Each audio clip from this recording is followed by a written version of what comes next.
Churro-SMTN.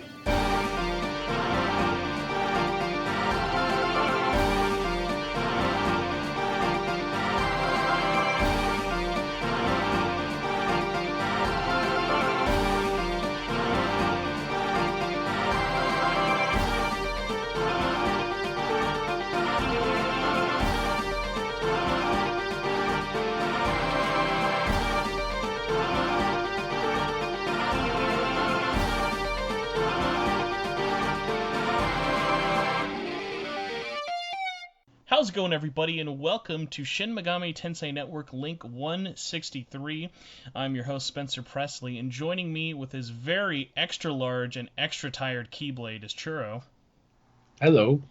Churro, I've known you more years than you've known me. I don't even think you know this. Did I ever tell you how I actually got to know Kingdom Hearts and Final Fantasy Union? No, I never knew that I backstory. was listening I got into podcasts like junior year of high school, listening to them on my PSP as one does, and you guys were the only regularly updated Kingdom Hearts and Final Fantasy podcast. And I cannot tell you how much I fucking hated that you guys only did one episode every other week. Even though they were rotated off because it wasn't the same topic, I was like, no, Yeah. I need these two podcasts updated every week. And so I knew you guys all throughout my last 2 years of high school, and then after I graduated is when I started working on Gaming Union and talking to everybody. Yeah. It was one of those weird things of I was thinking about this, yeah, I've known you since high school, but you had no idea I existed till I started working out on the site and stuff. It's kind of like one of those things where, in show business, where it's like, yeah, I was the guy getting you coffee, and now here I am in the booth next to you. Well, it's one of those weird things because and I know this sounds so weird at the time because the chance of many people being regular users of Gaming Union, shoutouts to anyone who actually remembers Gaming Union Network, is it's one of those funny things of I was so starstruck by you, Daryl, and Lauren and everybody, and I was like, oh my god, I get to work with you guys. This is going to be the coolest fucking thing ever, and it was so crazy. And then how quickly it just became of no, I just kind of felt like I was just one of you guys after a while. There was very little era of me being starstruck, and it was very much no, you guys are just cool regular people I talk to again. Yeah, it's always that feeling. I mean, people get that feeling when they see me at events and stuff. They're like, "Oh my God, it's Churro, your grandpa," and I'm like, "Yeah, I'm just a regular guy too, just like you." And I'll tell you this because it's been so long, and I know nobody from the old GU, FFU, or KHU days listen to this show. If you had to pick a favorite from any era of those days, and you can't say Brandon, who would it be and why?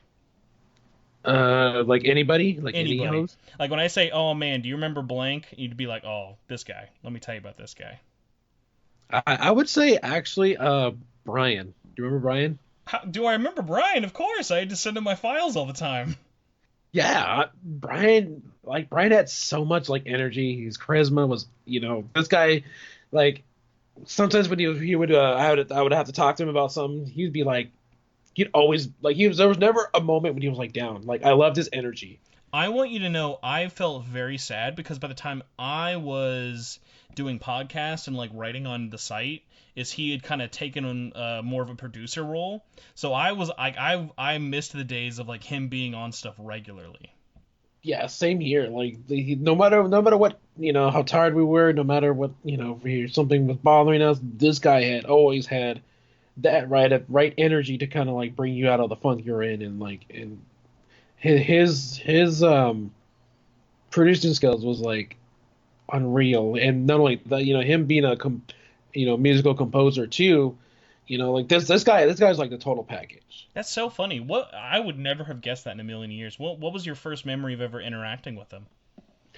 I think it was him trying to. I went to him to get him to get advice on how to be more talkative, because when I first started podcasting, let me tell you, I was scared shitless podcasting, and I was so worried about making a mistake, and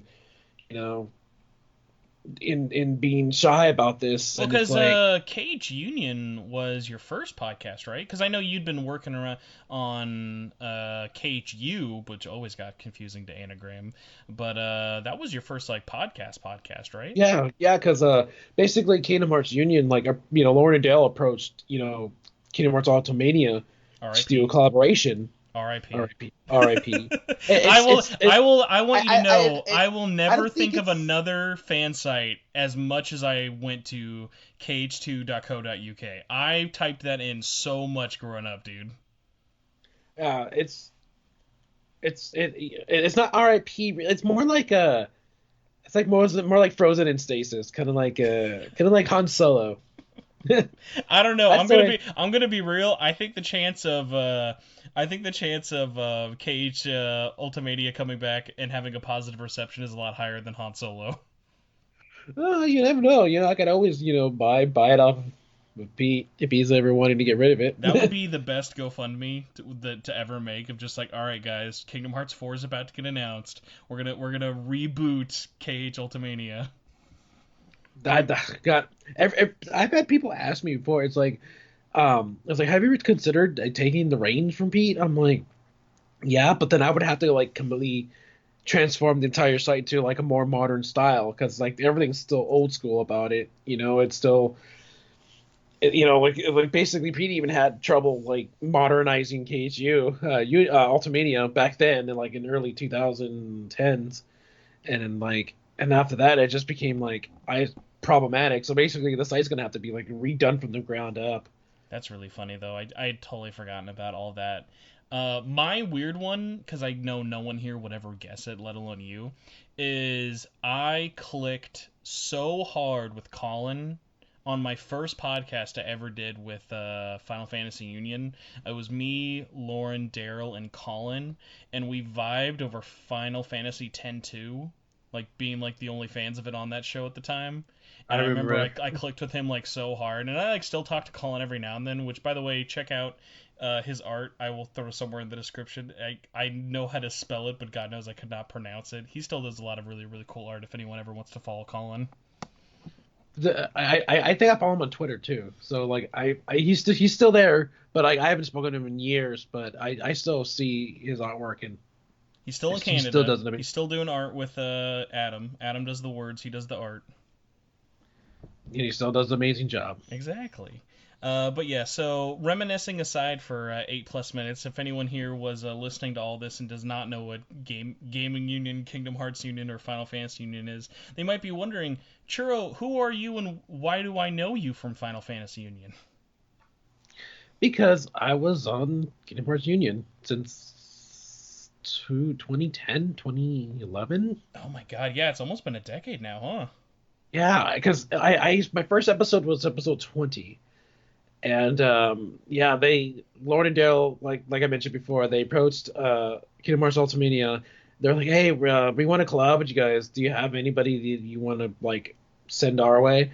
And like apparently like everybody on staff was like, oh, talk to Churro. He's the main news writer. He's the guy that does all the events and stuff, and so he'll be perfect for it. And it's like I'm like thinking in the back of my mind, I'm like, okay, I've always wanted to do podcasting, but I've never done podcasting, so this is my chance. All right, so but then I thought, and then when I first did it, I was like, what do I say?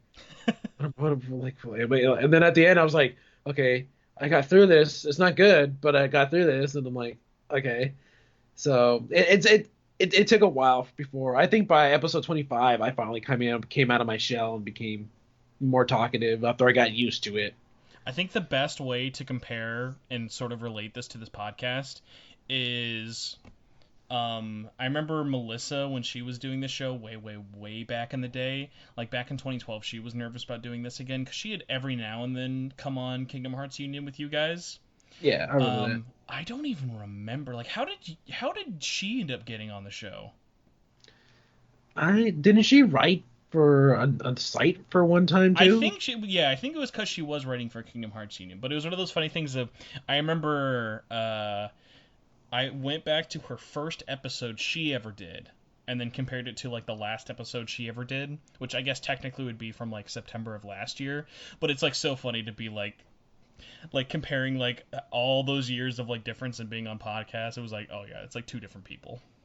Oh yeah, I mean it's usually it's always like depending on the type of person. Like me, I'm not hesitant, but I'm more nervous when I'm doing something I've never done before. Especially like for me, it's like I one of the weird things about me, especially when I'm doing Kingdom Hearts, I've almost done Kingdom Hearts news for almost 2 decades.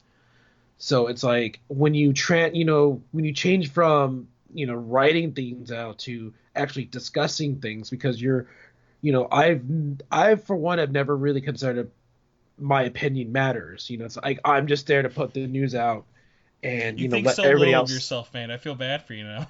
It's not that. It's just that I Oh, never no, I saw get it myself. because like you and I both started with news. When you're Yeah, writing news, like especially when we were writing back in the day, you were not like giving a byline at the end saying, "Boy, man, Nomura really blew it up with this choice. This is a dumb idea." You had the news, you wrote about the news, and then you talked about it in the comments. That was as social as you got. yeah, and then like it's journalism 101 is like you never really put your own opinions in a news article because that's not the time and place for it. Back in our day, And old man shaking at the sky now. yeah, now it's like now we can you can form opinion anywhere now on social Churro, media. Churro, how soon until we get you writing a tweet saying, "Is Kingdom Hearts Dark Road getting political? Is Nomura too political for Kingdom Hearts these days?" Maybe I don't know. We'll see. Maybe next month.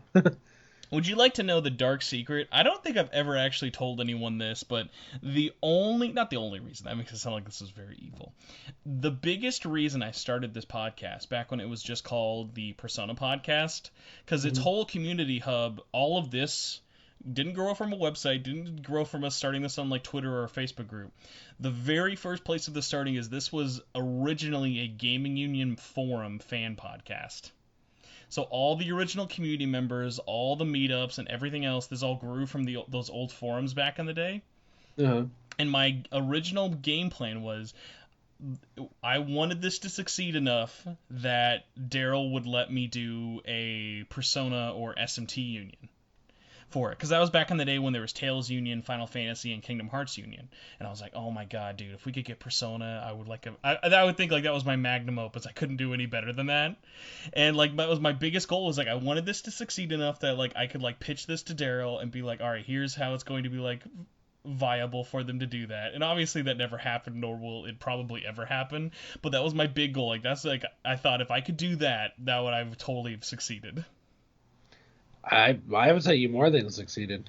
It's so weird to like think of like how much things have changed over the past like almost 8 years because of like we have been blowing up a lot on Twitter recently, but like our Facebook stuff has also always been really active just because it's had its ups and it's had its downs like any like community and fandom will. But I don't know how much you ever interact with this. Of I have a lot of my friends who have their own little communities and stuff. Like I have John's community, otherwise known as Gnarly, and like LaRue have their communities, and they'll complain to me every now and then about being like, oh my god, I can't with like all the fans complaining or like people saying like how toxic stuff is and like, oh, I hate all the like complainers and complaints and stuff. And I legitimately like outside of hearing my friends complain about it happening, like our community is just like so full of like not like positively like no one's ever like having an argument or disagreeing with each other, but it's like so out of the norm of like a fuck you or fuck you,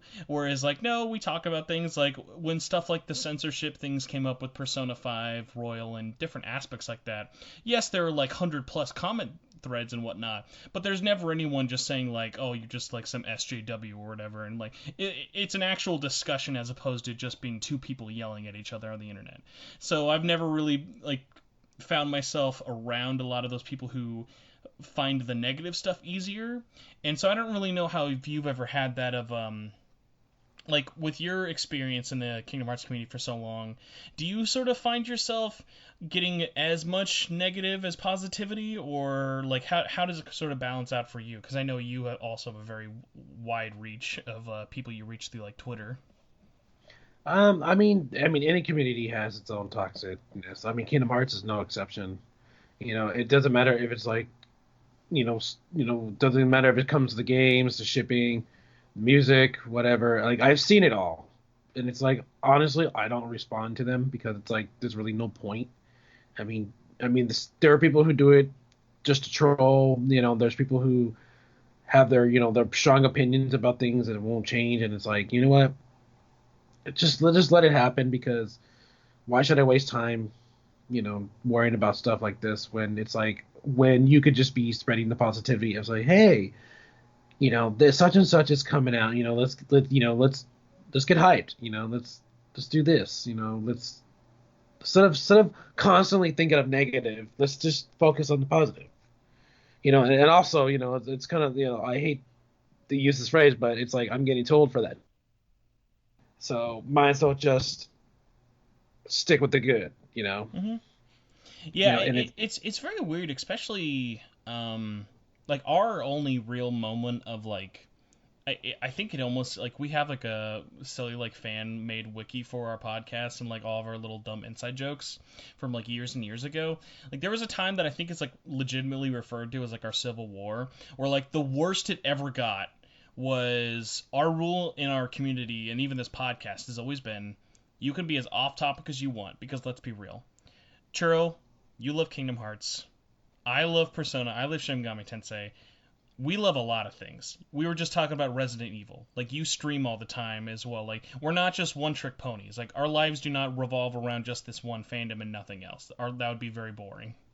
it's oh, I mean, unfortunately, that's what it seems like to me because like for my streaming, it's like I want to be like a variety streamer, different like RPGs and different games, but it's like I've noticed like more and more I get more attention when I'm streaming Kingdom Hearts because that's what everybody knows me from.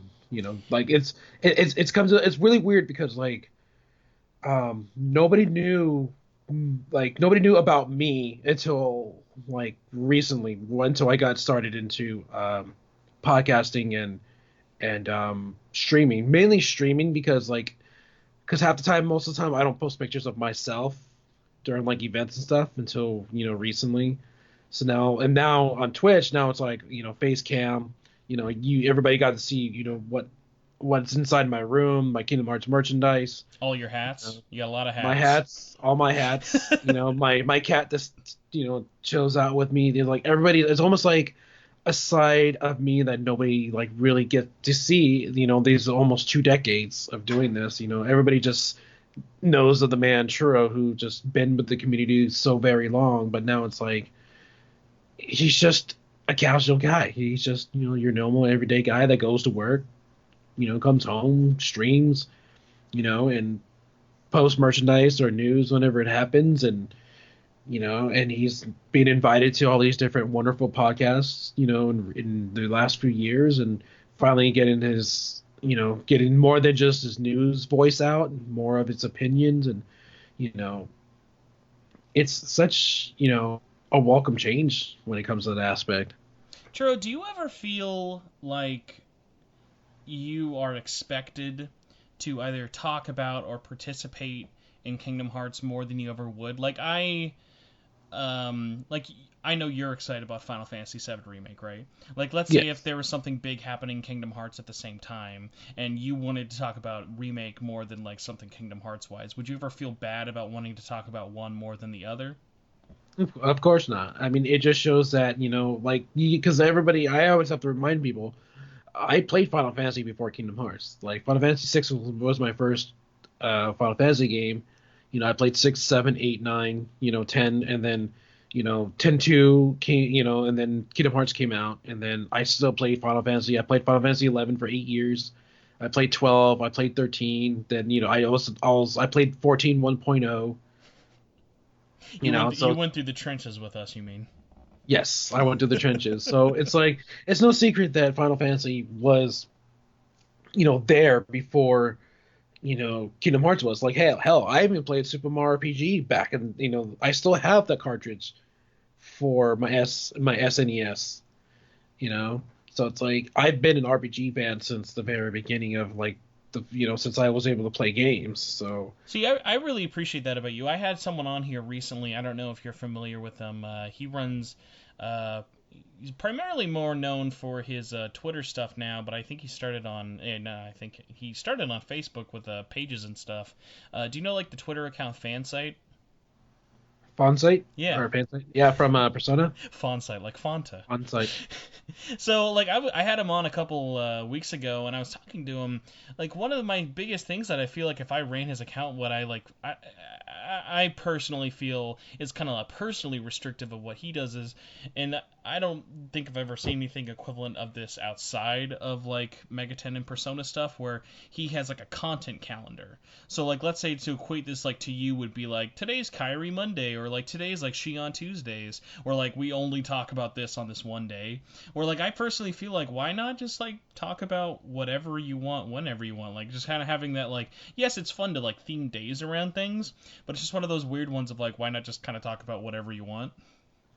It's to me, it's like that's the thing. I never want to be restrictive to one thing. Like, yes, this career started with Kingdom Hearts, but it's like I love Kingdom Hearts, but at the same time, as a person with with his own personality and everything, I do like other things. You're a Like, man, you have yeah, needs, those needs can't be met by Nomura every week. You yeah. gotta go to the other end of the pool sometimes.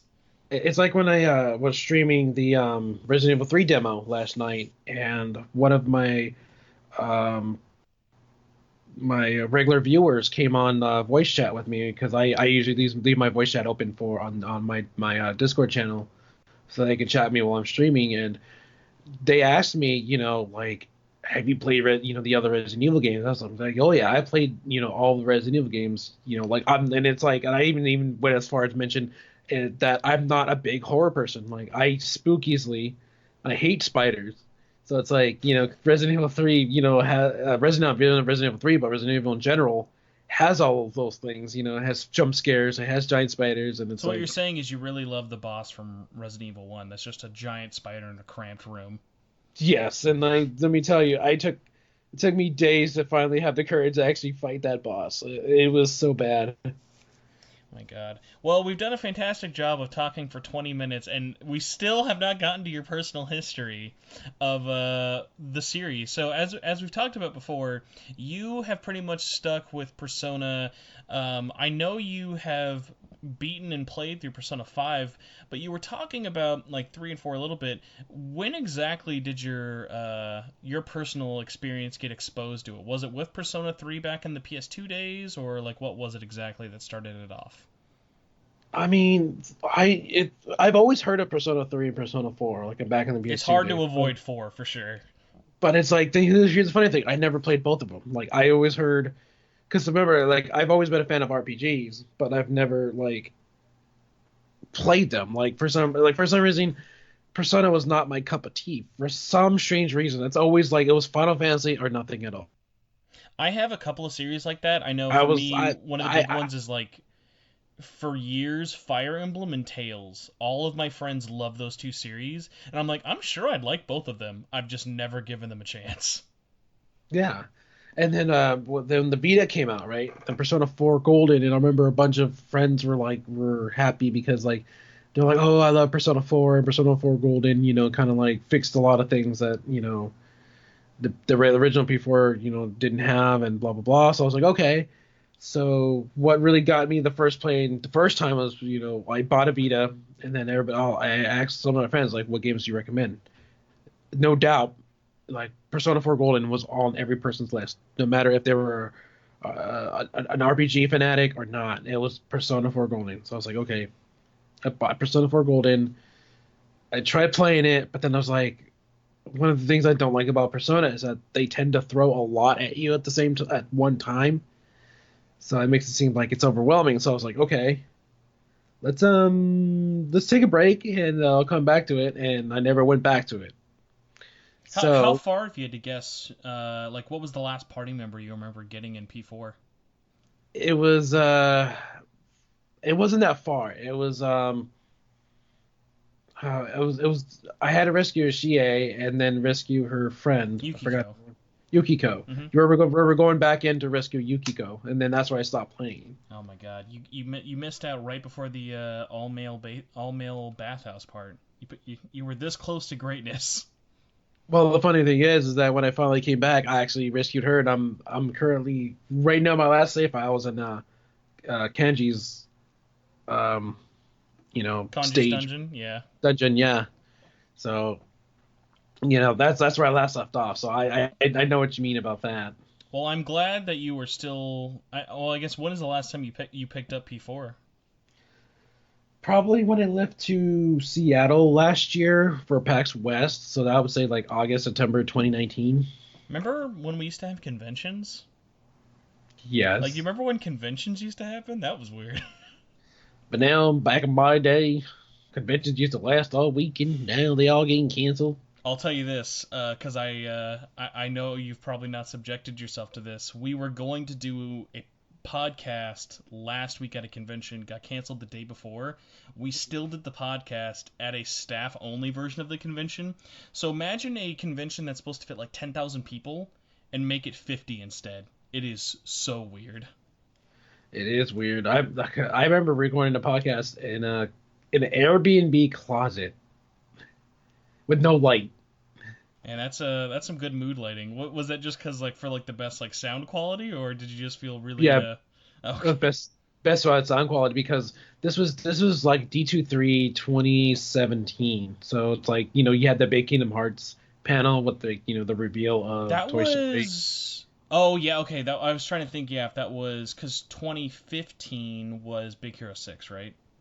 Yeah, 2015 was Big Hero 6. So Were you at uh, the panel where they gave out the King Mickey figure and the Disney yes, Infinity thing? I recently tweeted out my picture of it. I still have the Mickey figure and I have two of those discs Oh too my god, still. dude, you've two of those. So I remember as soon as that happened, I bet I could go back and find the message. You were the first person I messaged because you were the only one I know who was there. I was like, dude, let me have that. Let me have that figure and disc, please, because I was huge into Disney Infinity as anyone who, because it's really funny, even though I do this podcast, people who listen to this podcast will constantly make fun of me for three things. I love steelbooks, I love the PlayStation Vita, and I have a complete Disney Infinity collection, and I am a grown man somehow. So Hey, like, I remember hitting you up, e-begging you basically, and I think what happened was I had convinced my mom, because I was in between jobs at the time, I yeah. convinced my mom to buy a $200 eBay listing because they were all going for 200 right away. And I Uh, honestly though, I've looked back on it, that thing has not gotten any less expensive. I was very fine with that. Because I was yeah. like, hey, I was able to get it. I had to pay zero money for it. And that figure, like, especially because you never played Disney Infinity, really, right? No. So, like, for me, when I bought all of those figures, because the whole goal with Disney Infinity is if you collected every figure from season three, if you got all of them, you had the Keyblade. So with that outfit of like King Mickey in the costume with the actual Keyblade, it was just like the most sick, like rewarding feeling as like a big Disney and Kingdom Hearts fan. Yeah, I try to do my own. I try to get it all the figures too, but it's like I heard that they're all like sold out like in retailers and people That was sell. back in the day when they would sell out, and then remember as soon as Disney Infinity died, it was like they couldn't like give the figures away. Yeah, they had to like just not sell them anymore. It's I will say this, they still hold up as like I've always been on the camp of I thought Disney Infinity figures were like what amiibos wished they could be in terms of build quality because they were always really like hefty, sturdy, and had really good paint quality to them. So like even though like I don't really play the game a lot now, it's still fun to like have them out on like display and stuff. And it was a very proud moment for me of every other girl I'd ever dated in the past or even brought over to my house. I would show my 100 plus Disney Infinity collection and be like, "Oh, so that's for you? Okay." And then when my girlfriend saw it, because she's also a big Disney fan, she was like, "What? This is a game?" She's like, "Oh my god, why have you not like let me play this before?" And I was like, "Oh my god, yes. Thank you, Jesus." So you found the one. It's, yeah, it was. There was two very nerdy moments I knew my current girlfriend was wifey material when she was accepting and interested in Disney Infinity, and that she loved Dynasty Warriors. I was like, "Oh my god, this is never happening again." That's awesome though. But yeah, Uh, it's funny too because going back to that event, I got there like 3 in the morning, oh my, yeah, and dude. so 'Cause I remember watching your pictures for it. The D23 lines were no joke. it wasn't. But like we got good seats. We were like second row from like almost the middle stage, and it's like it was like, and then it was like I was streaming the entire thing on my phone. I I I had remember. That was what Periscope days, right? yeah, like the very early days of Periscope, and Oh it's my like god. I even brought a freaking tripod. I bought a tripod, and I had my phone connected to it, and I had my like a phone charger like hooked up so I can keep the battery alive, the phone alive, and during the whole time, and it was just like massive amount of people watching, and I'm just like, oh my god, I'm nervous. God, dude, Periscope is just kind of now Twitter Live, but there was such a weird time when Periscope was like the it thing. I was on Periscope quite a lot back in the day. Well, now you can broadcast from like Twitch and Instagram now. Yeah, So it's a little less special, but it was kind of just one of those funny things of like it was in that era of like Vine as well, of like each app had its own little novelty thing, whereas now everyone is just copy every other app. pretty much, yeah, because So, basically, because yeah, no, okay, go on. oh no You're no good. no, you're good. What were we gonna say? Because I was gonna say that like back then, not many of these apps had like a live feature, and like Twitter just like went like full head steam on these live apps, especially like, and then like after that like that moment of me streaming that panel, like almost every event, like Kingdom Hearts event I went to, everybody was like, "Are you gonna Periscope? Are you gonna Periscope?" You're And it's like, right. I remember because that D23 was your first really big one you did. And I remember any event you went to afterwards, the first thing people would ask is, "Were you going to Periscope it?" Because you yeah, also did a couple of E3s and you Periscoped after that, right?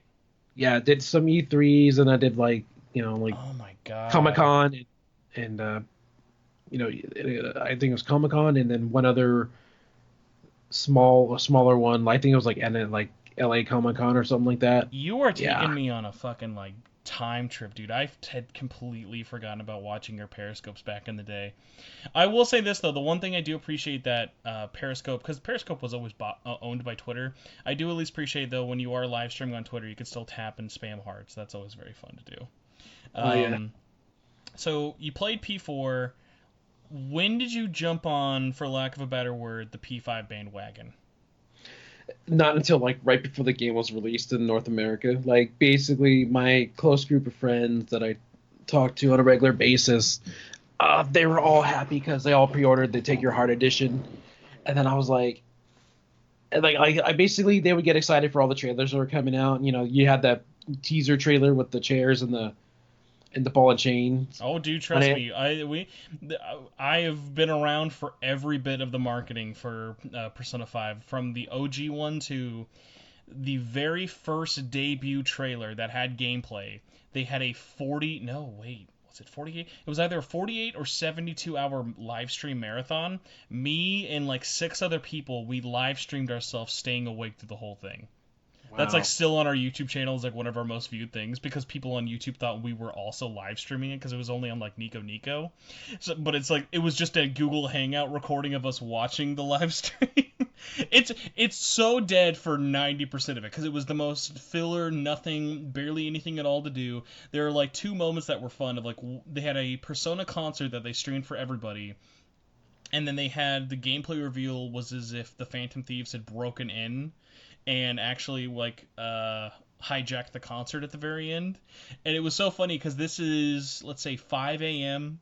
You've been up for over 40 plus hours and everyone is like super dead, and then as soon as like this is like just imagine you've been waiting for over 40 hours, you barely have any sleep at all, and you just hear that intro song, that boom boom boom, start playing, and you'd never heard it before, and the opening video starts playing, and then you see gameplay, and we're just fucking losing our minds. Like we were like, oh my god, look, they've got guns. There's guns. It's so dark now. They've got guns. We're like, oh, you can talk. Look at the persona. Like we were just because like at that point you had not seen any gameplay of any Persona game since Persona 4 Golden, and it was just like, oh my god, this is going to be the most revolutionary game of all time. And then 2+ years later, it finally comes out. Yeah, I mean, I wasn't really kept up on all that hype because I knew my friends were hyped for it because Oh, they you did. you, you were good because being a fan of Persona 5 back in the day was, oh my god, it's coming out this year, delayed. Coming out this year, delayed for like 4 years.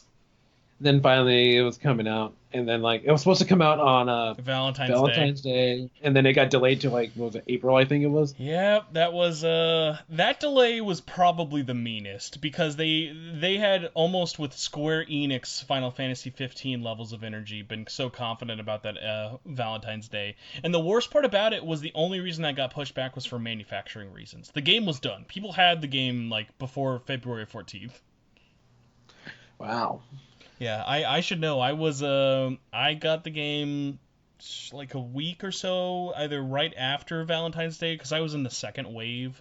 Like we didn't really get because like there's like different kind of echelons with it. Actually, this is something I want to talk to you about because you're very similar to me in terms of we are in the media in terms of we talk and cover these video games, but we're not like general media press, and we don't really write or cover for big websites.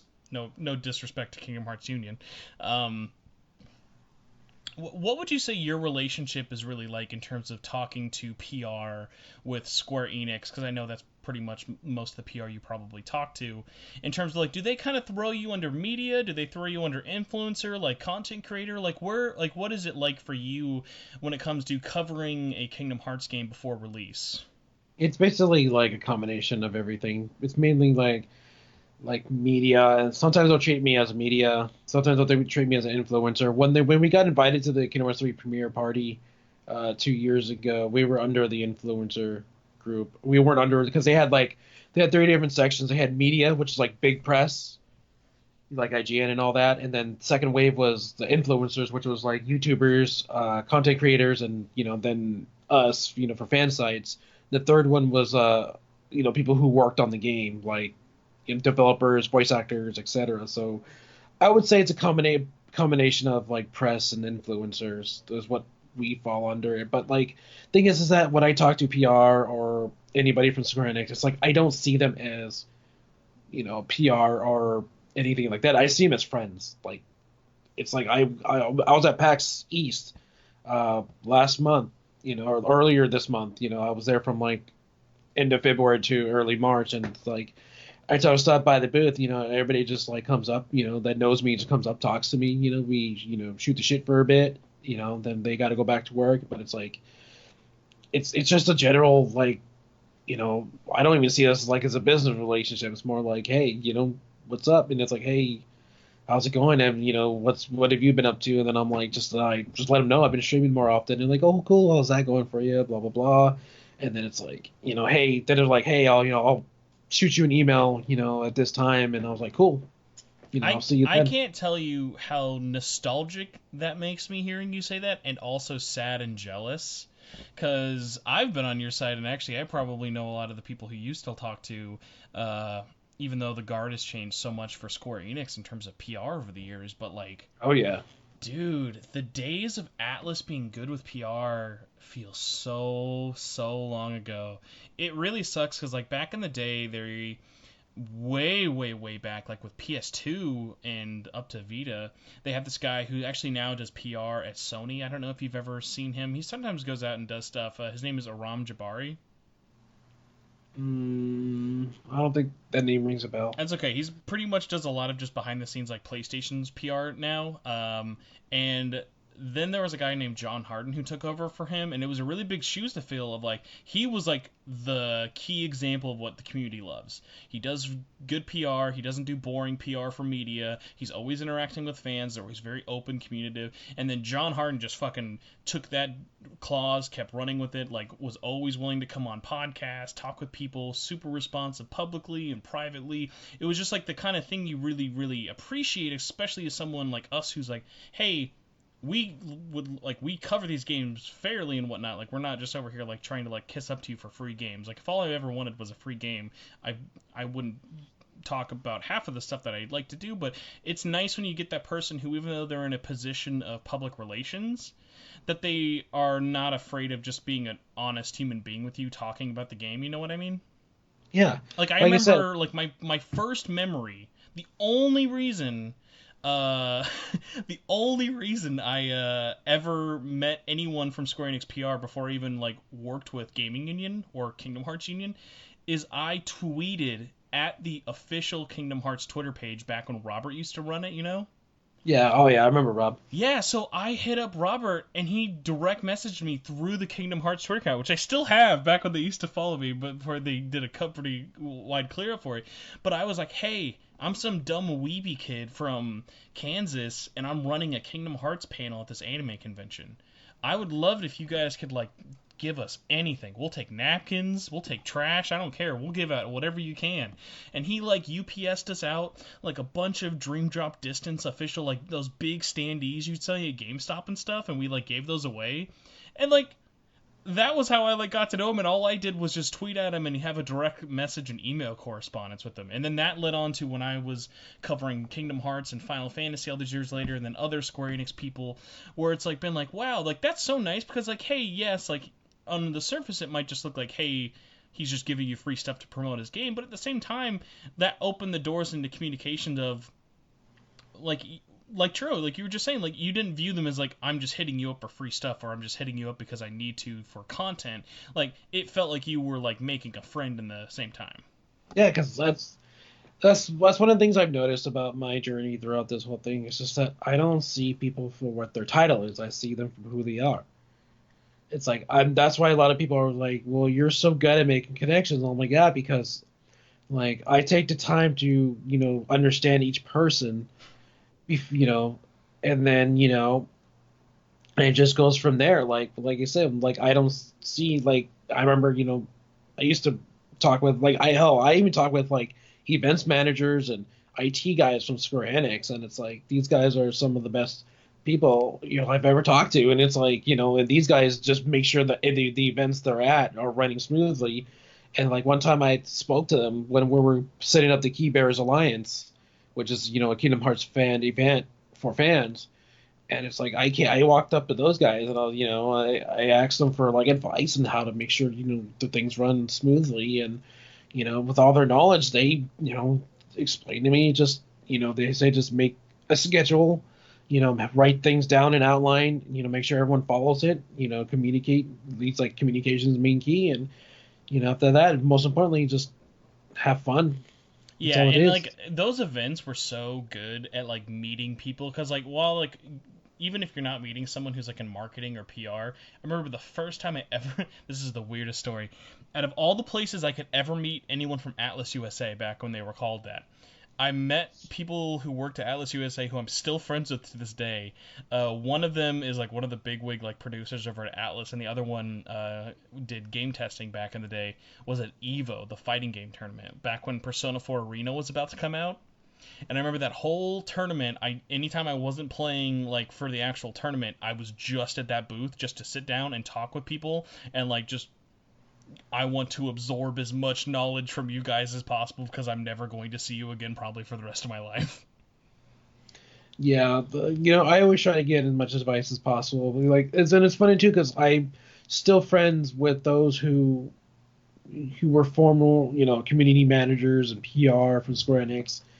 And we're still friends on Facebook or on Twitter or Instagram, etc. And it's like, it's always so nice to like, see what they're up to, and then and then I comment on a picture or I comment on a story or comment on a post, and it's like, Churro, let me tell you, as a fan and a very public fanboy of my favorite series of all time, Metal Gear Solid, when I found out Rob was leaving Square Enix to work at Kojima Productions LA, oh, he got a lot of very, very, very private messages of like, I'm gonna need you to tell me as much as you illegally can about this game as possible. Because when I like found that out, I was like, oh my god, I'm never gonna like stop asking this dude's questions, and somehow he has still not blocked me to this day, even though he does not work at Konami anymore. but Rob, like I'm friends with Rob on Facebook, and he's still such a nice guy. Yeah, he is so great now, and like all the like that like following, yeah, especially Rob, because Rob was one of those weird ones of where did you first meet Rob? Because I'm guessing, did you meet him in person or on online first? I met him in person. He was aware. Well, he was aware of what I did for the community for a long time, and then it was around when I was working with Kingdom Hearts Ultimedia, and I believe I officially met him at I think it was an E3. I met Rob in person. I had messaged him for months and months and months beforehand, but I got flown out to LA to cover the reveal of Lightning Returns. And when I walked into the hotel where everyone was at, this is like so stupid, but this is, I swear to God, the truth. I walked past him and I thought, oh my god, it's Cliffy B. It look because for whatever reason, when I looked at him, he looked just like Cliffy B, and I like don't know why because I've looked at pictures of him now. He does not look like Cliffy B, but at the time he looked just like him, and I was like, oh my god, that's Cliffy B. And then I noticed all the people by him were all the fan site people, and then I got called over to him. I was like, oh, it's Rob, and I'd never seen a picture before. We'd only private messaged through like email and like Twitter DMs of like official accounts, and I had no idea what he looked like. And I was like, oh my god, I'm gonna have to go to my grave without ever telling him that I first saw him, and I thought, nope, that's the creator of Gears of War. It's fucking Cliffy B. Wow, Cliffy B. That's a good one. Does he know that story? He doesn't. I'm too. I am too. I have met him multiple times in person. I'm too scared to tell him because I'm gonna tell him that, and he's gonna be like, I don't look like fucking Cliffy B. Are you high? Because like that was my first like event I'd ever been flown out to, and I was by myself, fresh out of high school. I was so nervous the whole time. Yeah, I think it was an E3. I'm trying to remember. I think it was 2009, Oh 2008. wow, yeah, that'd be So a long time ago. 'Cause, yeah, he'd been with the company way, way, way before then. yeah, because I remember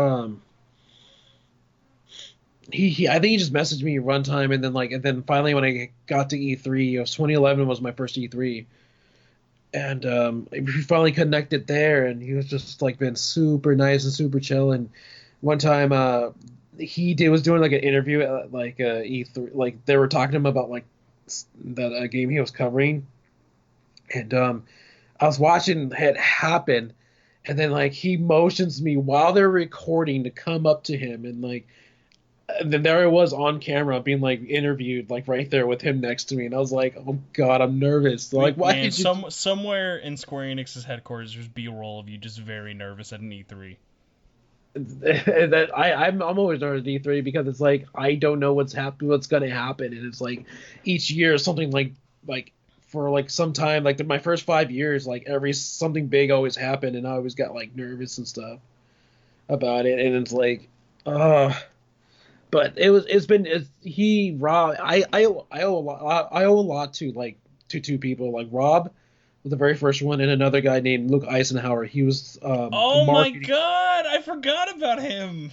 He it was funny too because I met him at Comic Con, San Diego Comic Con 2011, right after my first E3, and I was playing Dude, I that was takes me back to so many emails. He was my first person I ever got when I don't remember cuz I know you never really wrote for GU, Mhm. but do you remember there was a big blow up at the time, like around when I started writing in like 2012, 2013, that the old PR manager at GU who like reached out to everybody for codes basically went AWOL and bailed and just took all the press emails for free codes?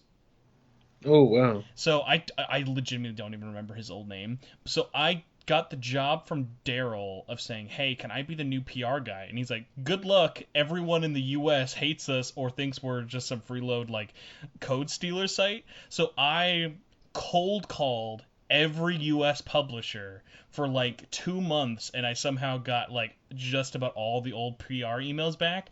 And I found his contact through his LinkedIn, and then I like got his phone number, and I called him for a Square Enix contact, and he like actually like picked up. And I have not thought about that man in like 6 years.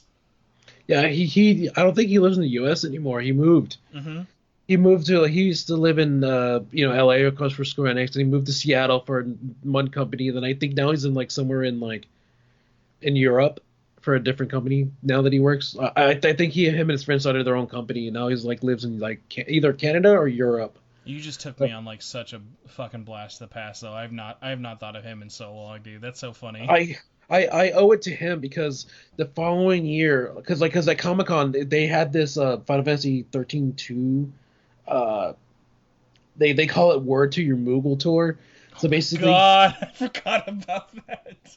yes, basically you collected buttons like with a letter on it, Yes. and you had to find other people to spell words there, and if you did, you get a prize. And if you were the one that spelled the longest like Final Fantasy word, like what doesn't matter if it's a boss or a character or a weapon name, then you would win like a grand prize. And like I was there like at Comic Con like just finding people trying to, and I finally won. I won one of those Word to Your Moogle, like the 13-2 shirts. So I finally won one of those. And then at the end, like he let me have a bunch of like buttons because like they wanted to get rid of them. So I kept like I was able to spell my name with it. So That's so funny, dude. Wow. You were like giving me such a fucking blast to pass for these. So, skipping forward to the future as opposed to PR memories. Although, before I do want to say if anyone out there is ever, whether it be trying to review something for your channel or you are just trying to like get your foot in the industry, at least in terms of talking to PR, use Twitter, use LinkedIn. The worst anyone can say to you is nothing. Reaching out to people and just trying to be open, honest, and friendly, you will be amazed at how far that will get you to work. Let me just tell you right now, the last 3 Atlas PR connections I've had have not been handed off to me from the last one. It has been having to basically crawl my way into their email feed. So it is through determination, you'll be amazed at how far you can get in terms of covering things in the video game industry. I mean, it's kind of like asking that person that you like out. The worst they'll say It no, but guess what? it But really guess what? is, dude. It But really guess is. what? If they say no, you know what? You just gonna move on into the next one. I'm not That's gonna all it is. lie. For at least a year or two, do you know the company Axis Games? And I've heard of them, yeah. So for 2 years straight, probably, I got review codes through them over the phone. What? I would ask for review codes, never get an email back. When I knew review codes would go out, I would call them and ask for this one guy, who worked in PR. He wasn't like the head, but I would like get transferred from the receptionist, and then he would give me the PSN codes over the phone. That's crazy. It was really, really weird times, but man, when you're hustling out there, you are hustling. So your friends basically are all hyped, all getting jazzed for P5. When do you decide to pull the trigger on the CE? Like right before like launch day, or like what Right. what what happens? It was a week before launch, and Amazon. I follow Wario64 for like updates on video game stuff, and he tweeted out, "Oh, Take Your Heart Edition is restocked on Amazon." So I asked my friends, I was like, "Should I pull the trigger?" They're like, "Yeah," like because we like the Morgana plush and we like the skull bag. So I was like, "Okay, I'll pull the trigger on it." So I buy it, and then it comes to me on release day, and um so I think the day after release, I finally, I got time to play. So I was like, I put it in, I play Persona 5, but I was like as soon as you get to the whole introductory part, like, how you first get into the palace for the first time, Hmm.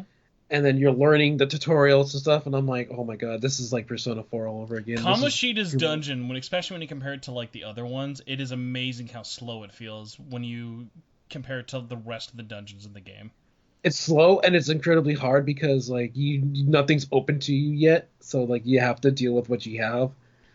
So I found that out, and then like I stopped playing again, just like Persona 4 going, I stopped playing. So I think a week later, like me and Brandon are getting ready to record another episode of Kingdom Hearts Union podcast, and he asked me, he's like, what I've been up to, and I was like, oh, I played Persona 5, but I stopped playing because like just like Persona 4 Golden, they throw everything at you at once, and it's overwhelming, and I can't deal with it. And it's like dude, like no joke, just keep going. Like once the game opens up to you, you'll see how good this is. And he's all because he's already played it. He's already gotten far in the game. He's all like in terms of Persona 4 Golden and Persona 5. He's like, this game's a lot easier than Persona 4 Golden. Let me tell you. I was like, really? He's like, yeah, trust me on this. Once he's like, the moment you'll know you're free to do anything. Once he's like, once you get to the mission start, then you'll know everything's open. You're not open, but like you could do what you want instead of being forced to do these things. As the story progresses. So I was like, okay, I'll give it a shot. So I played through the tutorial parts until I got to the mission start. So I was like, okay, now I get to either, spend my time with Ryuji or An, or, do all this stuff or go in the palace. And then once I started exploring the palace, I'm like, oh, this is getting good. And then once I beat the palace, I was like, oh, this is a lot better than I thought. So I was like, okay. So then as the game progressed, and I was like, okay, I'm starting to enjoy this. This is going somewhere. And then like I started enjoying like the slice of life, that Persona always has to offer, being a regular student and doing out with your friends, or going to the movies or whatever, just increase your stats, and or you're working a part-time job. And I'm like, God, this is so relaxing and refreshing. And by then, by like the end of the month, I had beaten the game finally. I remember I was up like till like almost 1 in the morning because I was at the last final like palace, and I kept dying. I was like, I can't do this, so I like took like an extra 2 hours to like grind and then beat the game. After I beat the game, I was like, why haven't I played this series sooner? So what has been your experience kind of after? Because I remember following you on Twitter as you were kind of going through the game, and I thought it was so funny after like someone I know who's never played this game for years and years and years is like then once you like were in, you were like so in, like you were like doing a lot of like talking about fan stuff. I think it's pretty fair to say, unless I'm remembering wrong, that Anne is your favorite girl. No, Haru is. What? I feel Haru like I saw Haru's you my best friend. posting Anne stuff like all the time. That's crazy. No, because like, well, you want to know a funny story regardless of that? Hmm. You know Alan's voice actress Erica Harlocker. Yeah. Uh, Funny thing is, like, I get followed a lot by a lot of people, right? And a lot of people that follow me always have like aspiring voice actor, voice actress, etc. Humble brag over So here. yeah, so one day I follow by somebody named Erica Harlocker, and in her profile it says voice actress, and then I was like, oh, another aspiring voice actress, cool. So and then knowing me, I try to look up the things that they worked on to see if I can recognize her voice. So I see a little bit here and there. She's like minor back secondary characters, nothing too big yet. And then I notice like Sword Art Online. I'm like, okay, like I do like Sword Art Online. So I find the character that she voiced, went to the episode and and hear her voice, and I was like, okay. So then I did a little research, and it turned out, Persona 5 was like her breakout role, her first, lead character. Oh yeah, like a lot of the voice cast from Persona 5 was a lot of new people. Like the only real mainstay in it was Matthew Mercer, which I remember being really conflicted on at the time because he had done so many roles as Kanji, and having him go to Yusuke, I was like, oh, is it just gonna kind of feel the same? Which, like, by the way, totally doesn't. Like, I'm such a fucking Matthew Mercer fanboy, and I always have been. Like, I've been a fan of his and like knew his voice work of his first Atlas game I was aware of was he's actually one of the main characters in Shin Megami Tensei 4 all the way back in 2013. Hmm. But yeah, it was really funny, like, geez, especially watching how big he has gotten over the years. But yeah, most of the cast, like Xander and like even Max and Robbie. yes, my God, like Robbie, like it's really funny because like technically Robbie's big breakout role is Prompto from FF15, but like those were like so close to each other and whatnot. But it was just so weird, like when that cast got announced, that was all like different people because that was back in oh my God, it's how long it's been. Back when they announced that voice cast in 2016, that was two voice actor strikes ago. So remember they had to get like a whole bunch of like a whole bunch of scab voice actors to now be like the new face of voice actor. We can just use Laura Bailey and everyone else again. Because I'm pretty sure they probably had like Troy Baker lined up at one point. Oh, Then dude, definitely strike. not. No way, dude. You remember Troy Baker was too good for anime for the longest time. Like But he, then he didn't he replace Matthew Mercer for Kanji too in the no, anime? dude, reverse. Reverse? It was Oh, originally Troy Baker in Persona 4 as Kanji, and then weirdly enough, Troy Baker did it in Golden, but then for the Persona 4 anime, it was split up into two parts. mhm. Troy Baker did the first half of the season, and the other half of the season was Matthew Mercer, and that's when he became the de facto voice for stuff like in Arena and Ultimax and Persona Q, and that's when Matthew Mercer took over for Troy Baker. And what was so funny is that he's one of those rare situations, like when a voice actor, and this will come up later in the episode, where a fill-in is so good, he's actually better, he or she is better than the person who originally kind of fit that role, which so rarely happens. But I remember at the time people didn't even know because he was casted as a voice match. He was like, hey, Matt, like Matthew Mercer, and he said this even before, like in our interview we did with him way, way, way back. The only reason he got the role of Kanji is because I think it was Bang Zoom was the recording studio for the anime, and they were like, okay, Matt can do a pretty good Troy, so we'll bring him in and just do Troy's voice. And then over the next couple of games and whatnot, he kind of turned Kanji into a matte version of Kanji, which it was like a kind of an evolution. It never sort of felt very drastic, which was really, really welcome. Oh, that's cool. I didn't know that. Hmm. Yeah, though there's been a lot of voice actor changes in Persona history. Some good, some bad. Like a lot of a big change that people were very not big fans of is originally Teddy's voice and Chie's voice from the PS2 version of Persona 4 sound very, very different from Golden. I don't even remember because Aaron Fitzgerald, who is so funny, is like I'm friends with Aaron. She's been on the podcast a ton of times. We're birthday buddy soulmates. The funniest thing, I can't like I grew up with a ton of shows that she did. I don't think anything will ever like take Chie as like the de facto role I always think of for Aaron Fitzgerald. Like, do you know who Chie's voice actor is? Aaron Fitzgerald? Yes, I've seen. I used to follow her work for a little bit because I was in love with her voice. She's a very wonderful voice actress. Yeah, and it's like so funny because like I grew up with her like on Ed, Edd and Eddy and like all these like cartoons and like video games I watched, but like for whatever reason like she took to that role like glue and has like always been such a huge fan of it. Like the only real equivalent to it that I've kind of been able to place with Persona is Yuri Lowenthal, as technically he's been Yos yes, Yosuke from Persona 4, my husbando, and actually most people don't know this, but Yuri Lowenthal did the grunts and main protagonist voices for the guy in Persona 3, which not a Oh, lot of really? people know.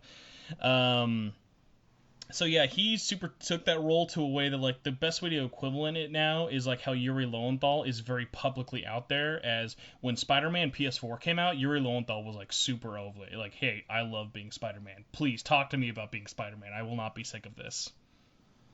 I know, right? Whereas, like, kind of going back to what I said is like Troy Baker did tons of stuff. Like Troy Baker was doing Final Fantasy, he was doing Tales games, he was doing Persona games, he was doing Catherine.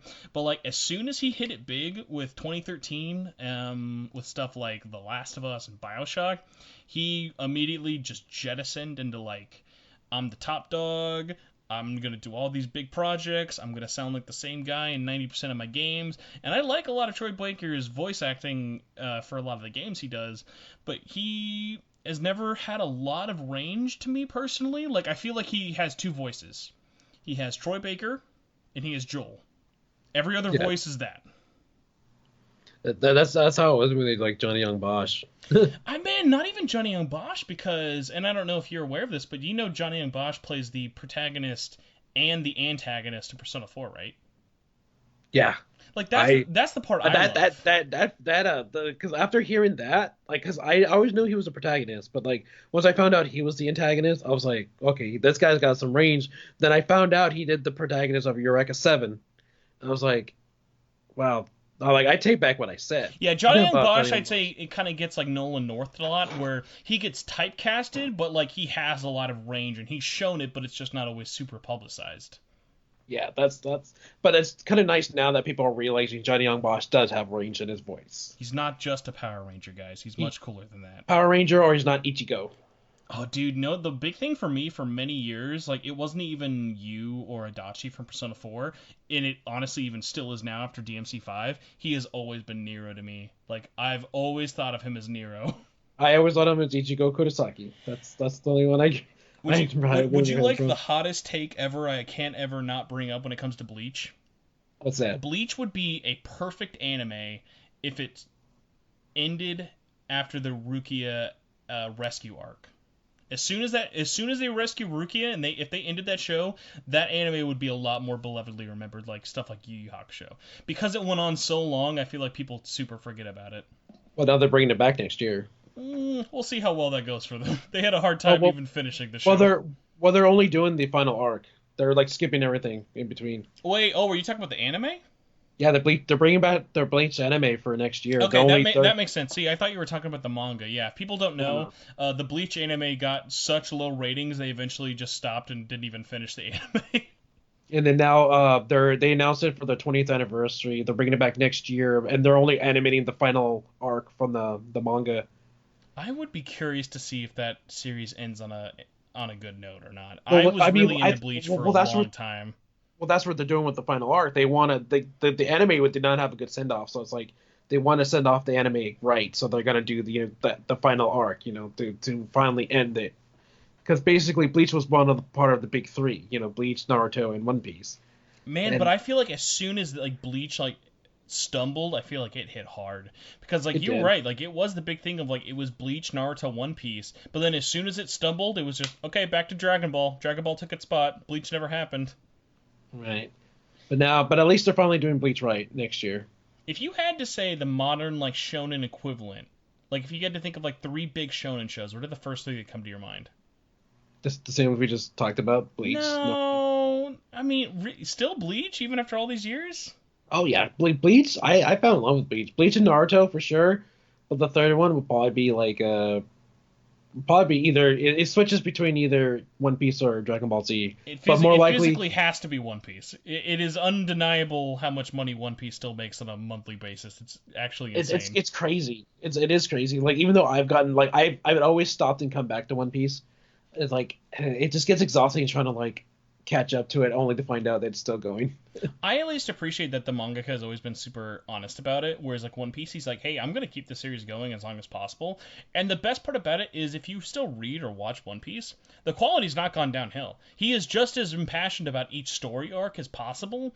Like he makes them interesting and he finds different ways for the story to not just be I'm looking for One Piece. I'm looking for One Piece, not why are we not looking for One Piece, which is good. I at least appreciate that. One Piece's biggest and only flaw for me has always been it is super long. It is always going to be long. It is only getting longer. And until he dies or someone forces him to end One Piece is going to be one of those crazy mangas that will probably get to the thousands and chapters. It's already hitting there. Oh my god. But yes, anime aside, your history after you beat Persona 5, did you really expand into like did you watch any of the anime? Did you play any of the spin-off games or like what's it I been? wait. Let me finish the story with Erica Oh yeah, real sorry. quick. Yes. So here I am looking at basically Erica followed me on Twitter, and I was looking at her credentials of what she was in. So then I was looking at her Wikipedia page, and I scroll down and I see Persona 5 on, and I was like, wait a minute. So I go back to YouTube, look through the credits, find the credits of and it shows Erica Hollacker on, and I was like, no freaking way. The voice of On followed me on Twitter, so I immediately followed her back, and it turns out she's such a huge Kingdom Hearts fan, you know, and I never seen somebody like gush over Kingdom Hearts like a voice actor's I gush was over gonna Kingdom, be like, Churro, you'd been in it a while. I'm pretty sure you've seen people gush about Kingdom Hearts before. but not an actual voice actor though. It's weird when you find a voice actor who is into it as you. I actually have a Yeah. really similar story of. Do you know who Sean Chiplock is? Mm, what kind of stuff that they have they done? I don't think I He believe it. did Rivali from Breath of the Wild. Oh He no. did Mishima from Persona 5. Okay, there you go. Yeah. So the only reason I know who Sean Chiplock is before he got really big now, because actually he blew up like right around Persona 5's release was also Breath of the Wild, and so then he's in like almost every fucking show now in game. The only reason I know about Sean Chiplock is because when I was posting on stuff on Facebook, he hit us up on our Facebook group and talked about, hey, I'm a voice actor in Shin Megami Tensei 4 Apocalypse. He played Navarre. Oh, really? Yeah, and I was like, wait, really, what? And then like I hit him up privately, and he was like, oh yeah, I've been like a huge fan of Persona and SMT forever and stuff. And we had him on the podcast after that game came out. This was 2016, so right before 2017 was about to begin with all the Persona stuff. And we didn't even know like all the English voice actors at the time. And he had just been a fan of the podcast and in the community for like years and years. And the best part is I'd never had an interview like this where most voice actor interviews we talk about their history, how they kind of got into it, stuff like that. We definitely did that. Like Sean and I had a probably 30 to 40 minute gush session about dungeon crawling RPGs on the Vita. it was like, dude, do you know Criminal Girls on the Vita? He's like, dude, I wrote the strategy guide for Criminal Girls on the Vita. And I was just like, I had never bonded with someone as a voice actor in such a weird and nerdy way of like, you could tell he is super fucking into all these games. And it was so funny, like, talking to him as like someone who just hit us up randomly of like, oh, I listened to this. And like, what's so funny is when he was hitting us up at the time is, and I couldn't say this at the time of the recording, is he was recording for Persona 5 when he was messaging us. Well, really? Yeah, because it was right after Apocalypse had come out and he had done his role. He then got cast as Mishima.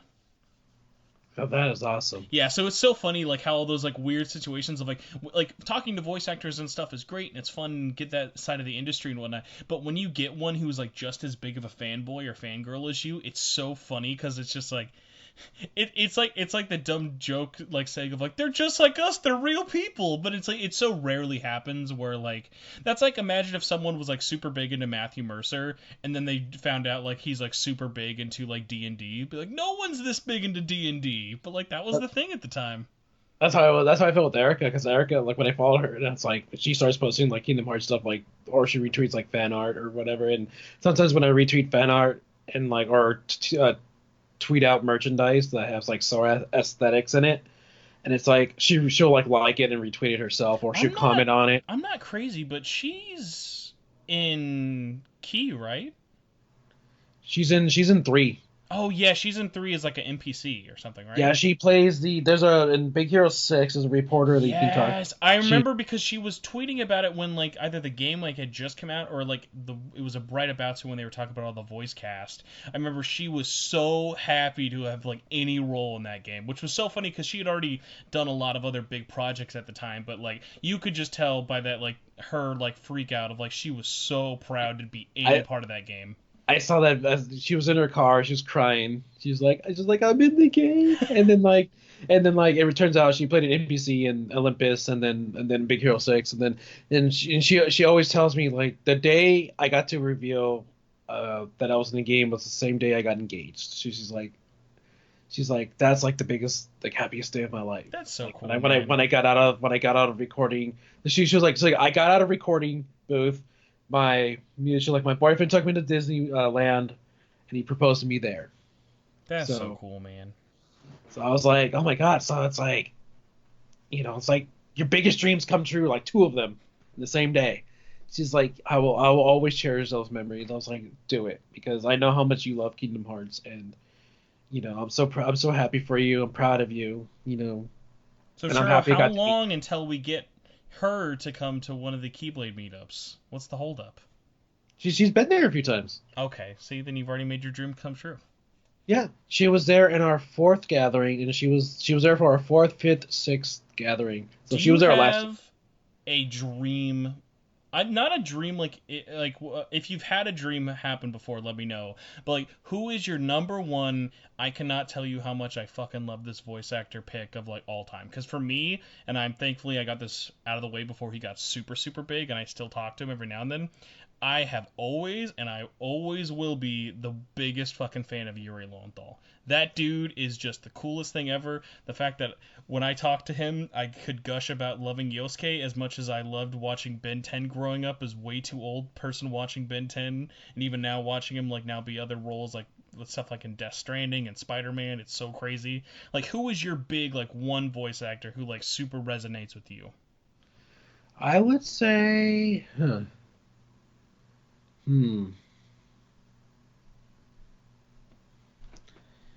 Does that have to be like super famous or no? just...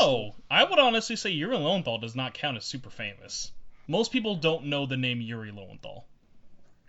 I mean, I would have to say a cross between Justin Cowden or Erica Hollacker because... Interesting. So obviously we kind of get Erica, but what's up with... So how come Justin though? Because Justin's just like he loves... he voices Hayner in Kingdom Hearts 2. And he... Like, this guy is just... He's just fantastic. This guy is like... despite him being a minor character, he loves Hayner. He loves being him. He's always... It's just his attitude. He's just always a positive dude. Like, he was the one that hit me up first. He reached out to me about wanting to meet up and hang out because, it's just kind of like the same thing with Erica, meeting Erica on Twitter. Justin followed me first, and then like we tried to meet up at AX, couldn't do it. San Diego Comic Con couldn't do it, so I was like, hey, I got this Kingdom Hearts event. This is our third year. Would you like to come along? He's like, you don't have to ask no more. Just tell me when and where. I'll be there. And the day of the event, he shows up. He brings his wife and his daughter.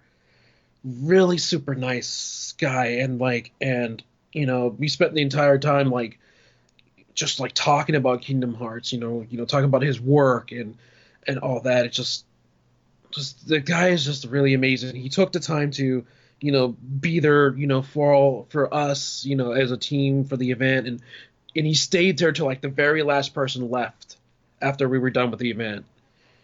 And our fifth gathering, he thought he couldn't make it, but what happened was he was doing a gig and he got done early.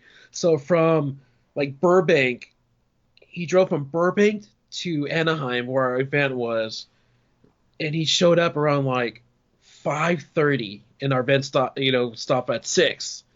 So he drove through traffic to Which, by be the at way, our if event. anyone does not know, Burbank to Anaheim is not an easy drive to around 5 o'clock. It is not, and he still made it, and he still stayed till everybody left, and then he still went out and had dinner with myself and the rest of the staff. That is so cool, dude. Because I've seen pictures of him at the meetups and stuff, but I also follow his Twitter as well. But that's really cool, especially when especially I don't know, if it, not saying that it matters more than with the main voice actor characters, but when you have someone who super resonates even with the smaller roles like that, because there are people out there who love Hayner, Pince, and Olette just as much as people love Sora, Kairi, and Riku. Exactly, totally, and he doesn't address me as a friend or a fan. He's like, dude, you're part of my Kingdom Hearts family, man. He's super Do you passionate cry about after Kingdom that, Hearts. or do you wait till Yeah, he leaves? I cried. I was like, dude, I gave him a hug. I was like, dude, thank. I was like, wow, dude, I've never heard anybody say that before. And it's he even gave me his phone number, dude. We text every now and then too, see how we're doing and all that. So it's kind of went from fan to friend to family to, this close personal relationship. Not just me, but the rest of my Key Bears Alliance staff. So That was one of the weird things. I remember Aaron Fitzgerald was the first voice actor I ever knew who gave me their phone number, and it was just very odd of when do I text them? When I stopped having to worry about is texting them weird. That's when I knew we were really chill, because they eventually got to the point where I was I could have Aaron on the show as much as I want, but I just you have to stop yourself from actually doing it, in the sense of no, it's okay, because I don't want it to be we just want to have her on for it. But she's always been so down and so cool to talk to, and even if it's just little thing, because I probably haven't messaged her since last year or whatever. But I remember when the strike was going on, I would text her, ask her what that whole thing was and because we share birthdays, so it's always fun to just send each other happy birthday messages and stuff. that's yeah.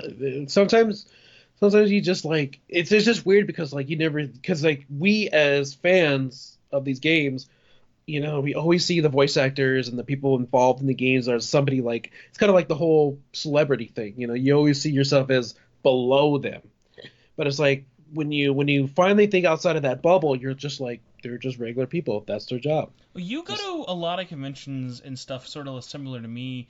When you ever have friends who are at conventions you also happen to be going to, are you very big into oh my god, I want to get this voice actor to sign something of a game they were in? Do you do a lot of that?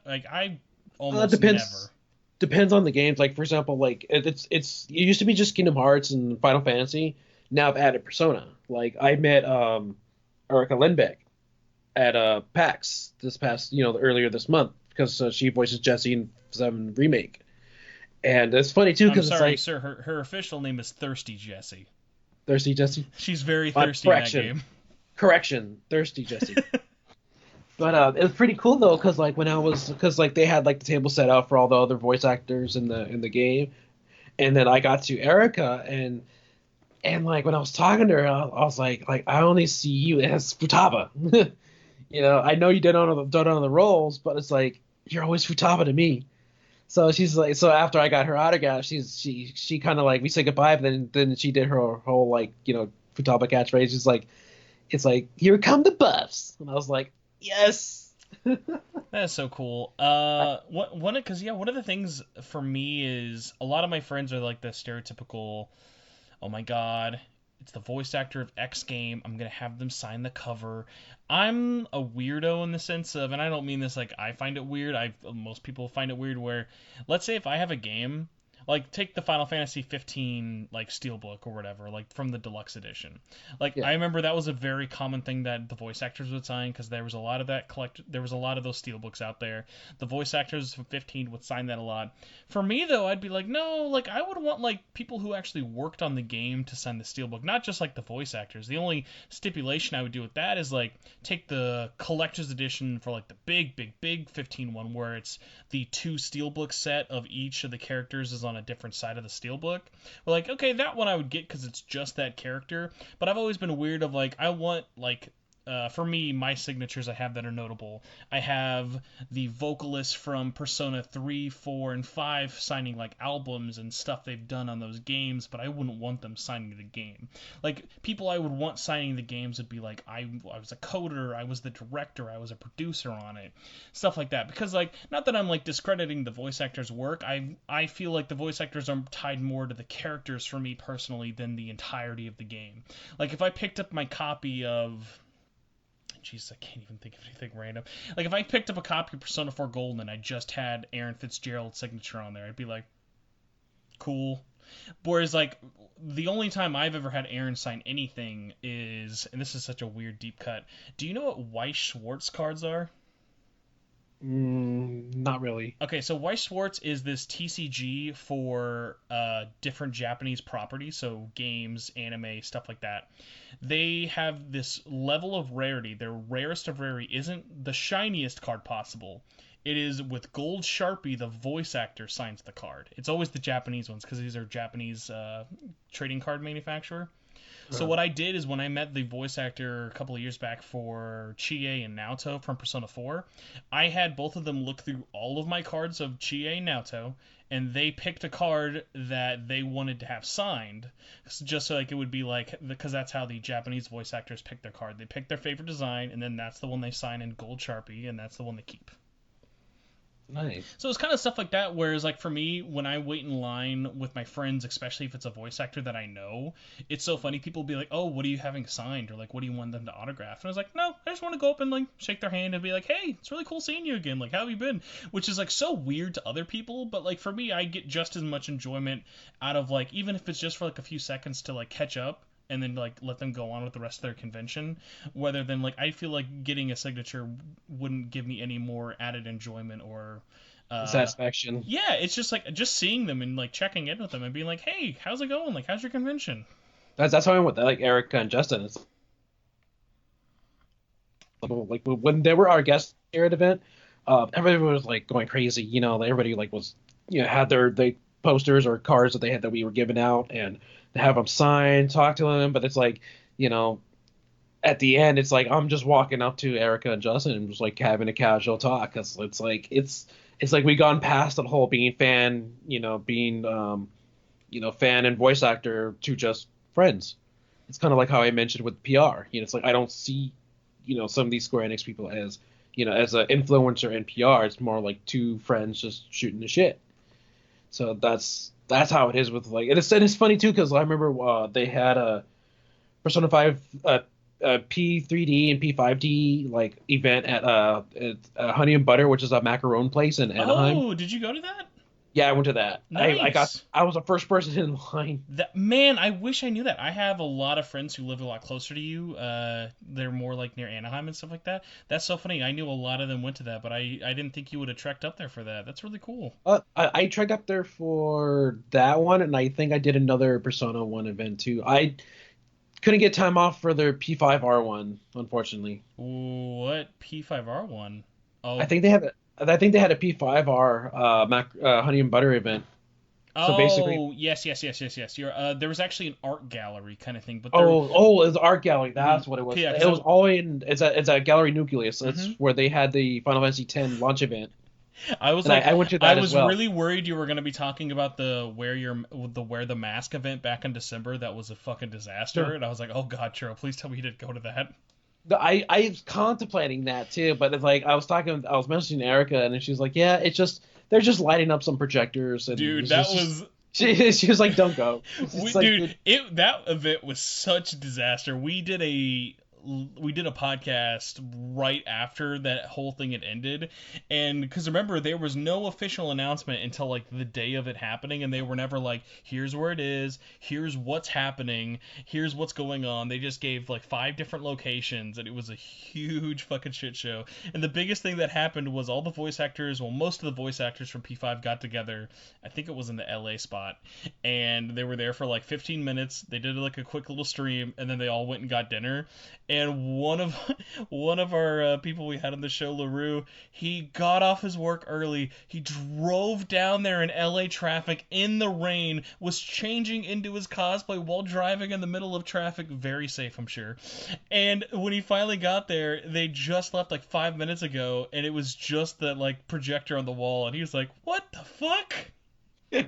because I remember I was watching the Robbie's stream because he was streaming on Twitch from his Yep. phone, Mm-hmm. and it was just like they were there like just like standing there waiting, talking, and then all of a sudden it shows up and there was all cheering, celebrating. Then like Robbie was all like, then Erica started doing her Futaba voice, and then he had like he went one by one like having everybody say like a memorable quote in their voices, and it's just there was just that, and then it was just like.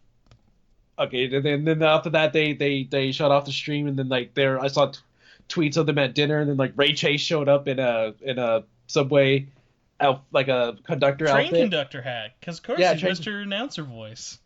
yeah. So I was like, okay, that was pretty cool. And then Did I was you like, did you look at what any of the other locations were like? I saw pictures from the New York one. Okay, so the New And, York one was projected on a CVS's building that was under construction, uh, and literally right underneath it there was a paint splash that there is no other word to describe it. We even like put this as the header image for the podcast back when it happened. It just looked like a cum stain. And so like underneath the like hashtag projection thing, every picture just looked like there was like a big like wad right underneath it. It was like, man, if there was a metaphor for this, a whole of it blowing up in everyone's face, it was this. Like the one in San Diego was wait, they had one in San Diego? yes. No, hold on, sorry, it might have been SF actually. And There, they say it was SF because if there's one if they had one in San Diego, I would have been to that one. So there was one in SF that was up for about 5 minutes. It was being projected on an AMC theater, and they did not get permission for the building. All they had done is rented out projection machines and vans, and were just shooting them up on walls without actually getting the permits. And so the AMC manager, after like 5 minutes, came out, stopped it, and then that was that whole presentation.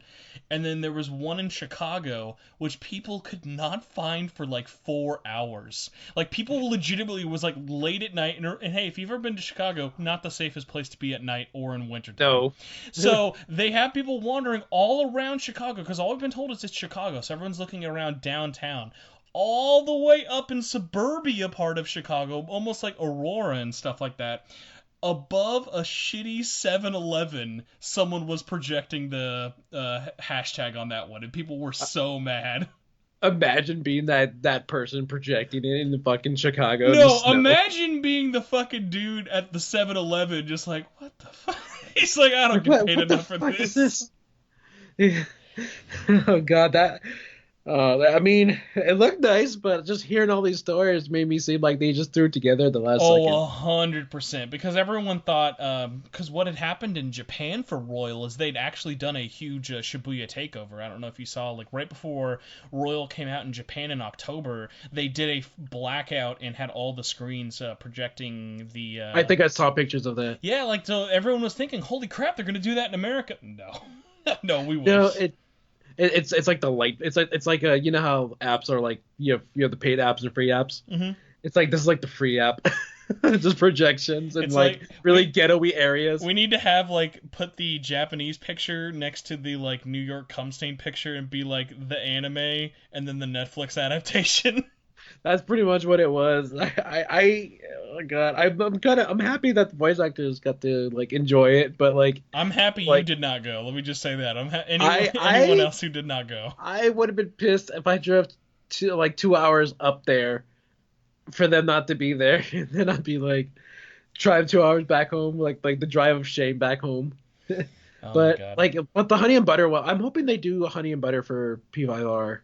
I haven't I, heard I, any I'm gonna guess no, given the because current of state of yeah, everything unfortunately. and whatnot. Although for the ones that you went to for dancing, did you get those enormous pens? Yeah, I got the Morgana one. I have it in my drawer. I'm actually I have to relook at the pins on my hat, my churro hat. And I'm gonna have to probably take some off and then make room for that one. Okay, so by some miracle, we're actually wrapping up. I have one more dumb question for you, though, in relation to voice actor, because I am actually curious about this. If there was nothing stopping you and you almost had like a genie's wish, All right. who was the one voice actor you would want to get at the next meetup and why? Where the Key Bears meet up? Yes. Oh, that's tough. Can I choose two? You can choose two, because I also have two, because I'm cheating. Because it's either gonna be David Gallagher, Riku, Oh, or okay. Jesse McCartney, Roxas Ventus. You half got mine. Mine was also Jess McCartney. The other one was Haley Joel Osment, who I've actually met in real life once. I met Haley Joel Osment in 2005, and by my dumb kid brain, I actually somehow never brought up that I loved Kingdom Hearts, even though I knew he was Sora.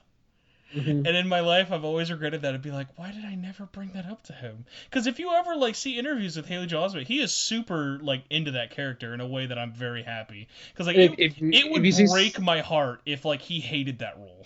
if you see some of his movies or his TV shows that he's done recent, sometimes when he like talks, you can hear his Sora voice as he's talking. Oh, Like 100%. Especially Kingdom Hearts 3 Sora voice for sure.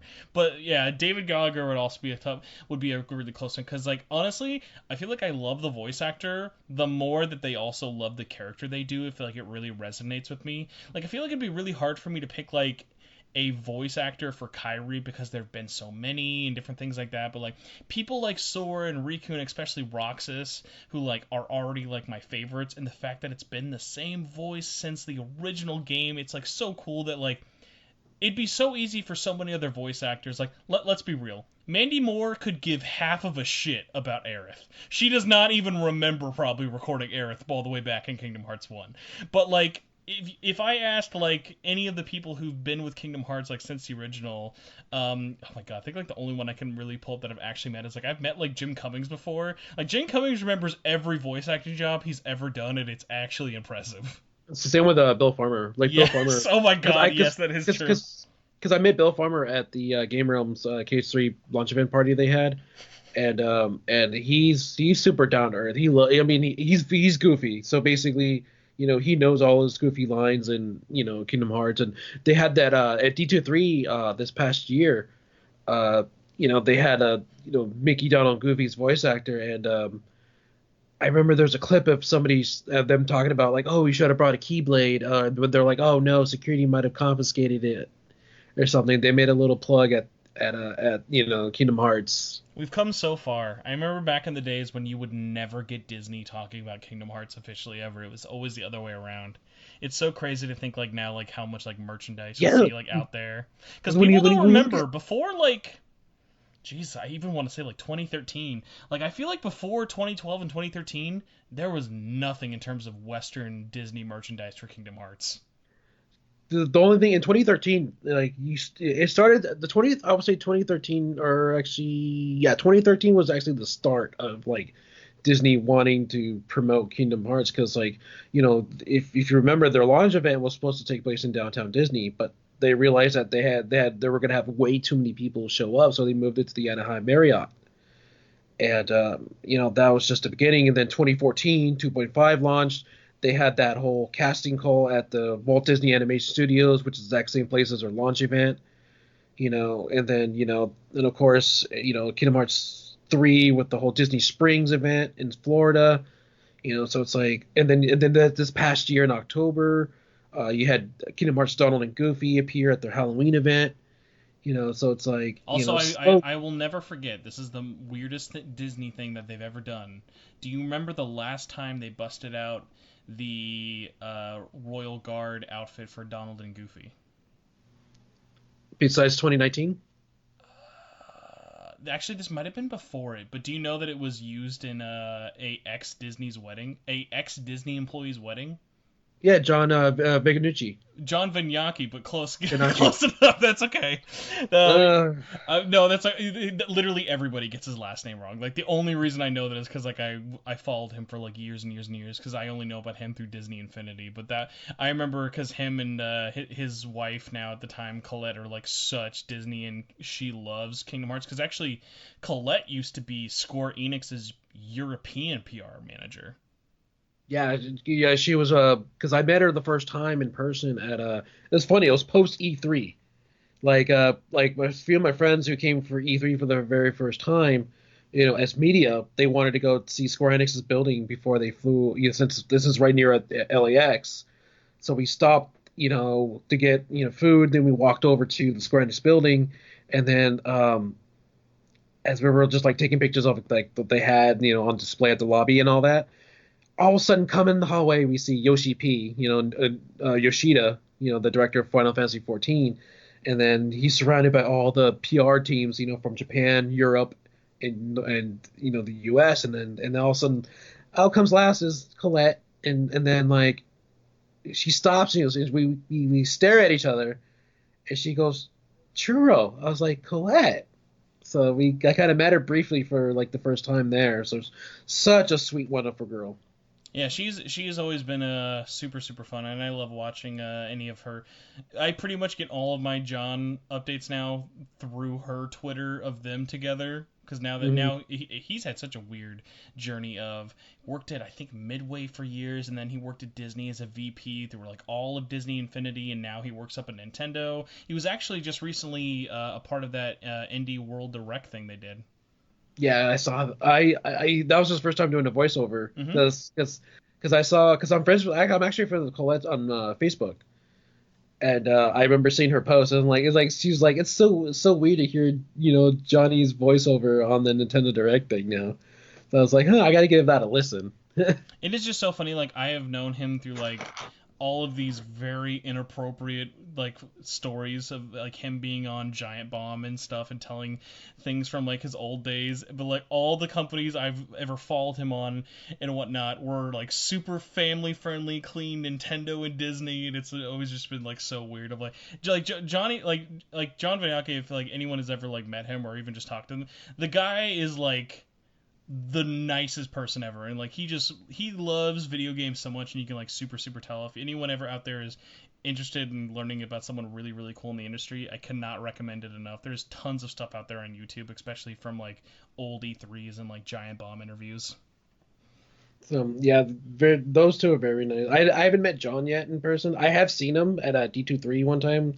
He was walking with Colette, but I didn't want to bother them, so I was just like, to say I just want to say hi, John, hi, Colette. If you guys ever hear this, The weirdest thing I remember is to show like how cool he was like when I was super into Disney Infinity is I got to talking to him through I was like covering on a Disney blog site for a little bit in terms of like writing and being on their podcast, and I would like hit up John in terms of just like casually like talking, and like that's how I got started with him. But like, yeah, he's like the definition of like super busy all the time, but will always make it like seem like, oh cool, yeah, I got time, even though you can tell he's got like a million and one things to do.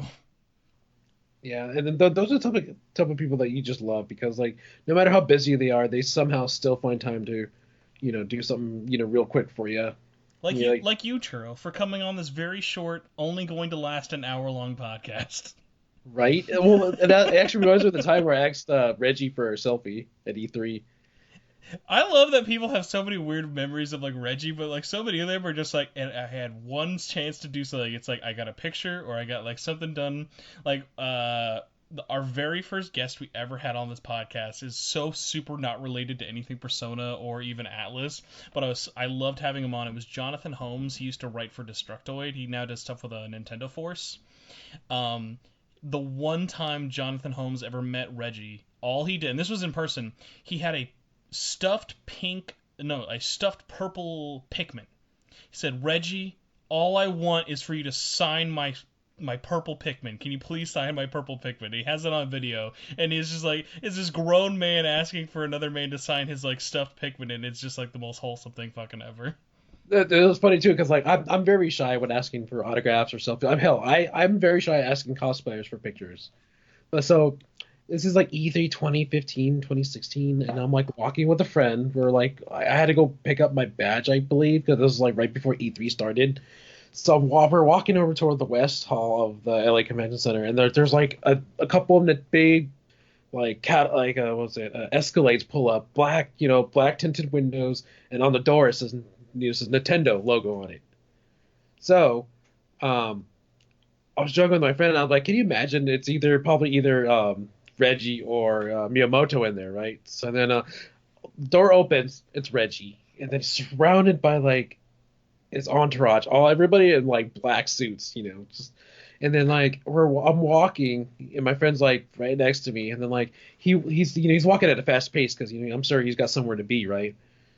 So he's walking right next to us, and then I turn and like make eye contact, and I was like, oh hey, I'm like, I didn't like geek out or anything. I'm like, hey, how's it going? He's like, oh, I'm doing fine. How are you doing?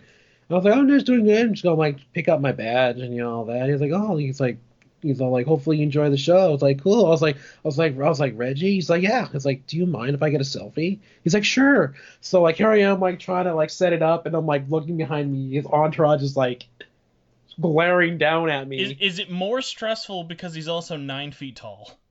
That too, and I'm only 5'3". So like here I'm trying to like find the perfect angle, and then snap, and then I shake his hand. I said, thank you for everything you've done. He's like, he's all like, oh, thank you for being such a huge fan of me. I'm aware of why you would say that, but I love like you give him the like respect you would like a war veteran. Yeah. Thank you for your service. Thank you. And I'm just like, thank you for everything you've done for us, and he's all like, oh, you're welcome. Thank you. He's like, thank you for being such a huge fan of Nintendo. Like, hopefully you enjoy what we bring for you this year. Then just thanks for sticking to us with away. the Wii U, man. I hope you picked up a copy of Tokyo Mirage Sessions, because that's all we're getting this year. No, I think that year was just Breath of the Wild. In terms of E3, yes, but I meant in terms of actual releases. Yeah, right. Oh my god, that's so funny though. That was like the most like painfulest like selfie I've ever taken, because like you have like 7 guys and dressed in all black suits just glaring out at you, and Reggie's on a schedule, and just one nerdy guy just asking for like a selfie. If after you were having that excited meeting Reggie, I really wish I could like go back in time and all the moments you've ever met Nomura and just seen how you reacted. God. Comic-Con 2014 was the first time I met Nomura, because he was doing the autograph session only if you bought like merchandise. Yeah, I forgot about that. Because what did he have for sale that year? I forgot, like, because he had some exclusive figure. There was like Lightning Returns figure. Mm-hmm. There was Kingdom Hearts Play Arts, like Sora, Riku, like Tron figures, and then you have Dissidia. Play arts and stuff. So if you bought any of those, you get like a postcard, and then they would sign that postcard. And there was also Metal Gear Solid ones, because he did. On some days he did a co-op signing with. Yes, you're right. I forgot he did those Metal Gear Solid Ground Zeroes and Phantom Pain. There was a Phantom Pain figure at that Comic-Con that was exclusive. Yeah, I had to buy a Metal Gear Solid figure just to get Kojima's and Nomura's autograph. Well, you got to get both. I mean, for me, I would do dirty things to meet both of those men, even for a handshake. Like, the only one I'm missing is Miyamoto. Miyamoto's a weird one. Even though I've been a big fan of like games and stuff, I have respect for Miyamoto in the sense of like, hey, I appreciate what he did, but I'm definitely not like one of those like bowed down at his feet. Like, one of my funniest things, if you know how anytime a game gets delayed, people bust out that Miyamoto quote and they're like, listen, here's what Miyamoto said. He's the greatest. He makes no mistakes ever. My big thing is when people like fucking boost Miyamoto up, be like, remember guys, Miyamoto very recently very recently ruined Star Fox Zero. That game is bad because of Miyamoto. Like, this man has not done a lot of great things recently. He has a great history, but he is by far like not a perfect game director or designer. Right. I mean, some people are just blind to the eye, but I mean, everybody has their own ups and downs when it comes to releasing games. Oh, exactly, for sure. But talking But about ups and downs, we have to get back on track, or else I'm never going to get you out of here. After you beat P5, have you messed with any of the spin-offs? Because I can't believe we went from spin-offs to talking about macaroons to PR events, to now all the way to Shigeru Miyamoto. that's how it is. Everything just links together. But I did not dabble in any. Unfortunately, I did not dabble in the dancing games because I always thought the dancing games, because you know how like P4 dancing was like a sort of a sequel to Persona 4, Oh, that so it wasn't didn't have even a story. sort of a sequel, actually. P4 is the straight up just ending of. Sorry, P4 Dan is the ending of Persona 4. Like, I cry at the ending of that game's story mode. I actually really love dancing story mode. Yeah, but once I heard that P5D and P3D weren't sequels, they're just spin-offs, straight up spin-offs, I Hmm. was just like, eh. I have downloaded the demos and played them, but like I'm not really much of a rhythm gamer, Yeah, I was so I gonna kind say of like. if you're not super into music games, it's a lot harder of a sell. As like someone who loves Persona and I love music games, like they were super up my alley. I actually was I was able to live out a long life goal of I have my written review for a couple other things, but I wrote a review for Persona 5 and 3 Dancing on the Vita, and it got in a actual print magazine, and I recently got my hands on that copy. I'd always been a huge fan of like EGM, Nintendo Power, and like PlayStation Magazine. So my biggest goal for the longest time is I'd always wanted like something I wrote to be in a game magazine, and like having like those reviews. It was really fun because I got to review it last year, and it was kind of interesting taking a step back because when they released, it released at a really terrible time. If you remember, like those two games released at the same time as Super Smash Bros. Ultimate coming out. Yeah. So like there was just like not a lot of attention. They had a ton of super scummy DLC. The Vita versions were digital only. Everyone wanted to play them physically on Vita. The PS4 versions were super overpriced unless you had a price error like I did. So it had a lot of really bad press going into it, and I think tainted it for a long time. But as you can tell by now, like those games go on sale a ton. I tell anyone, as long as you like music games and even have a vague interest in the music of Persona, it has an amazing track list even without the DLC. Like they're really great games. It's just I mean, I love the Persona music. Like I was playing it today at work. I was just like, you know, I'm like, ever since I listened to Persona music, it's like that's the only thing I kind of listen to besides like Kingdom Hearts and Final Fantasy. It's like I have like so many playlists of like music that has like Persona songs in it, and like I even got a few friends like hooked on Persona music because that's how good Persona music is. yeah. So in terms of other spin-offs, you haven't really had any other chances because the only other ones that have Now, come out are Persona Q2, which which is I a still don't understand why it was released on the 3DS in a post Switch world. if we were not an hour and 50 minutes into this podcast, I have a very detailed and long answer as to why. Long story short, that game's development took place, it started in 2016 and released 2018 in Japan and 2019. And remember, everyone expected the Switch to not really be that big. So that was kind of why. There are much other longer detailed reasons, but yeah, that was a pretty sad release. And another one that's killed a lot of interest for fans was not dubbed at all.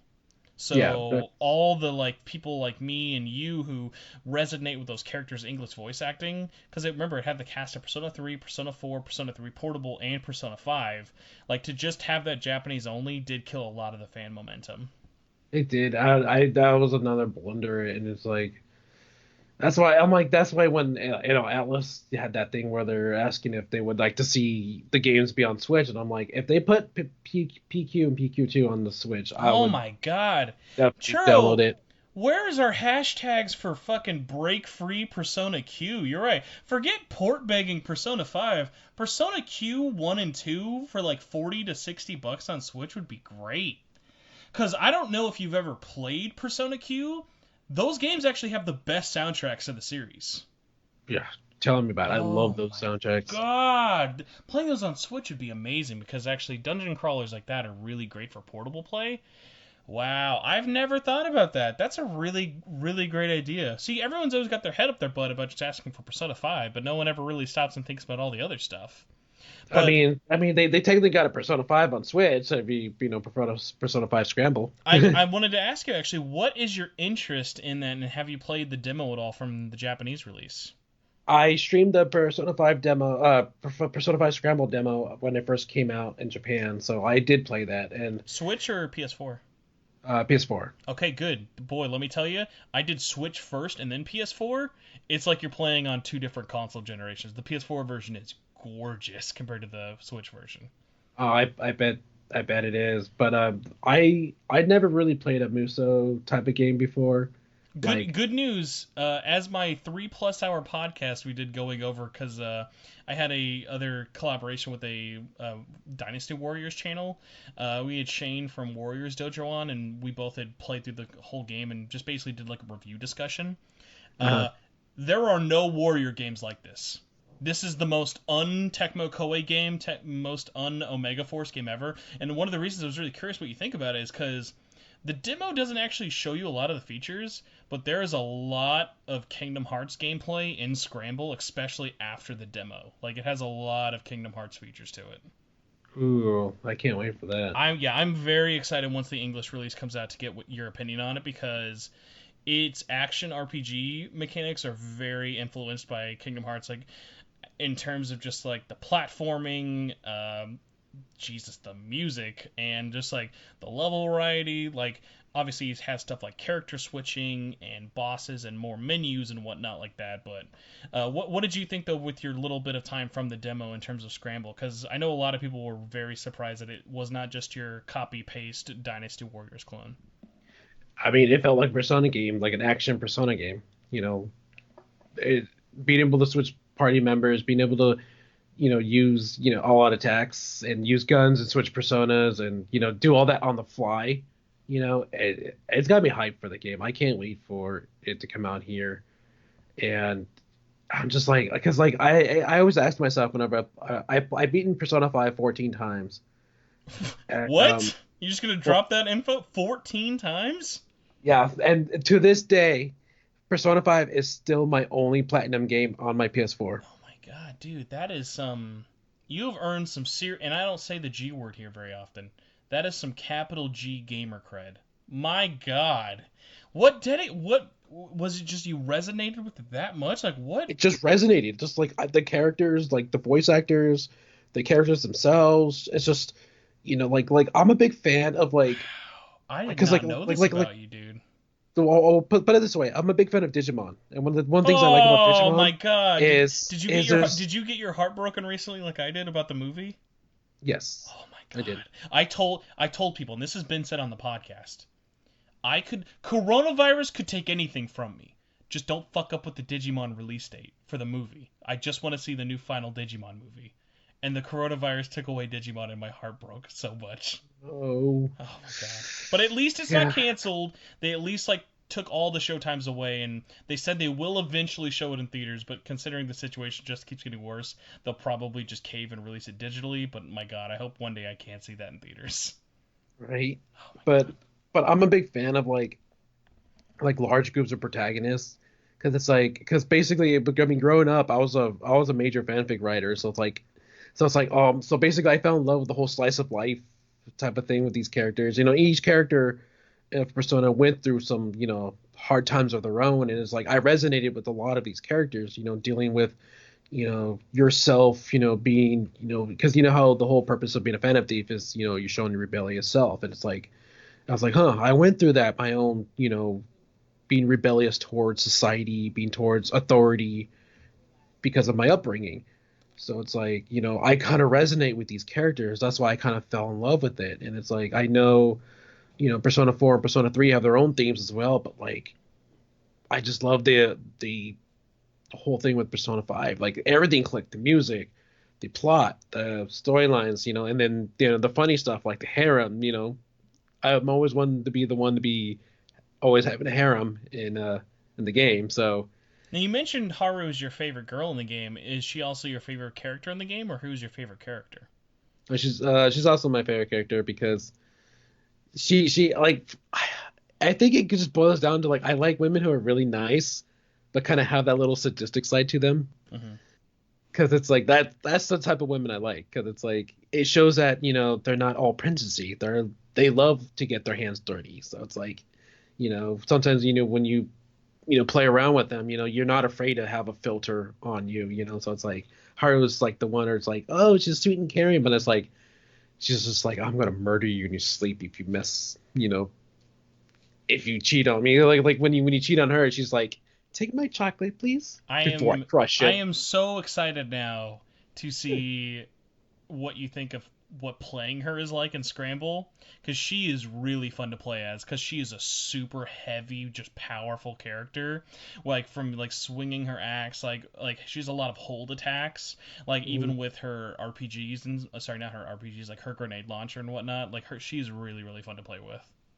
That's I'm so glad she has like a big giant battle axe and a grenade launcher. So they're like heavy type of weapons to show kind of her like other personality to her. So it's like I always thought it was funny, but the only thing I was so sad about Haru was just that she comes in so late, so she really doesn't have that much time to develop. Well, you So it's like will you will be very happy with how much she is in Scramble, along with the fact that her focal point, like in the like she's really early on, like she's like the second, no, she's the third major jail, which are like palaces in Scramble. So she has like a big heavy plot chapter pretty early on in the game, which is nice.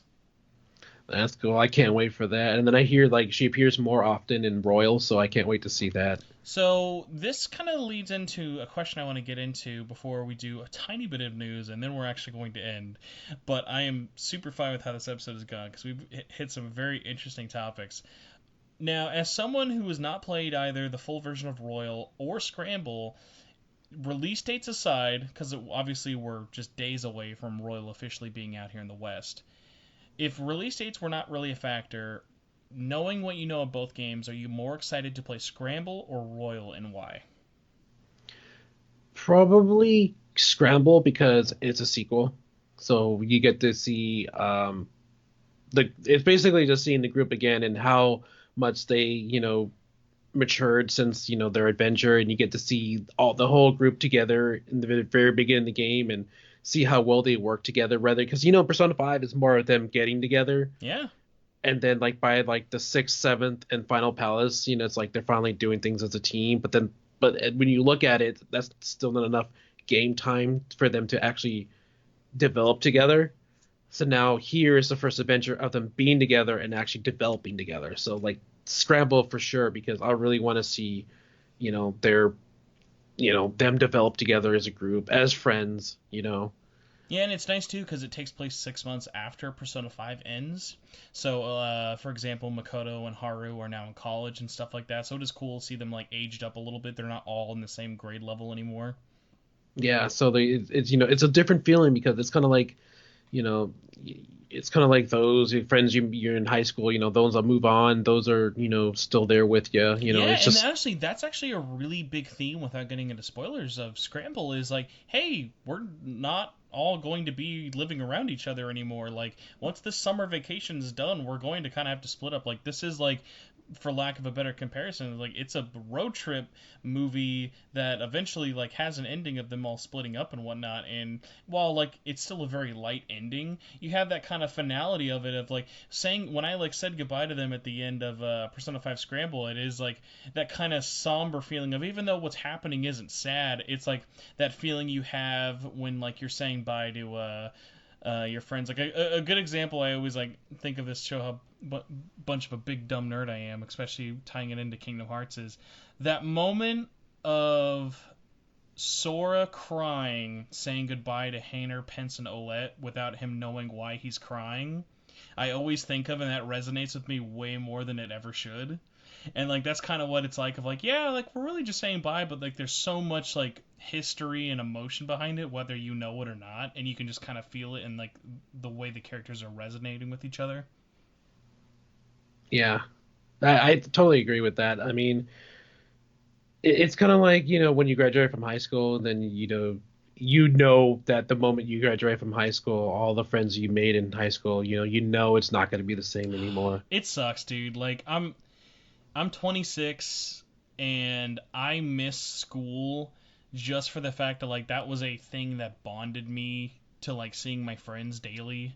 And even some who like still live near me, like whether they have like jobs keeping them busy or just can't get them out of the house, or like they just can't be bothered, or if some of them drifted apart like and they just don't want to be friends with me anymore.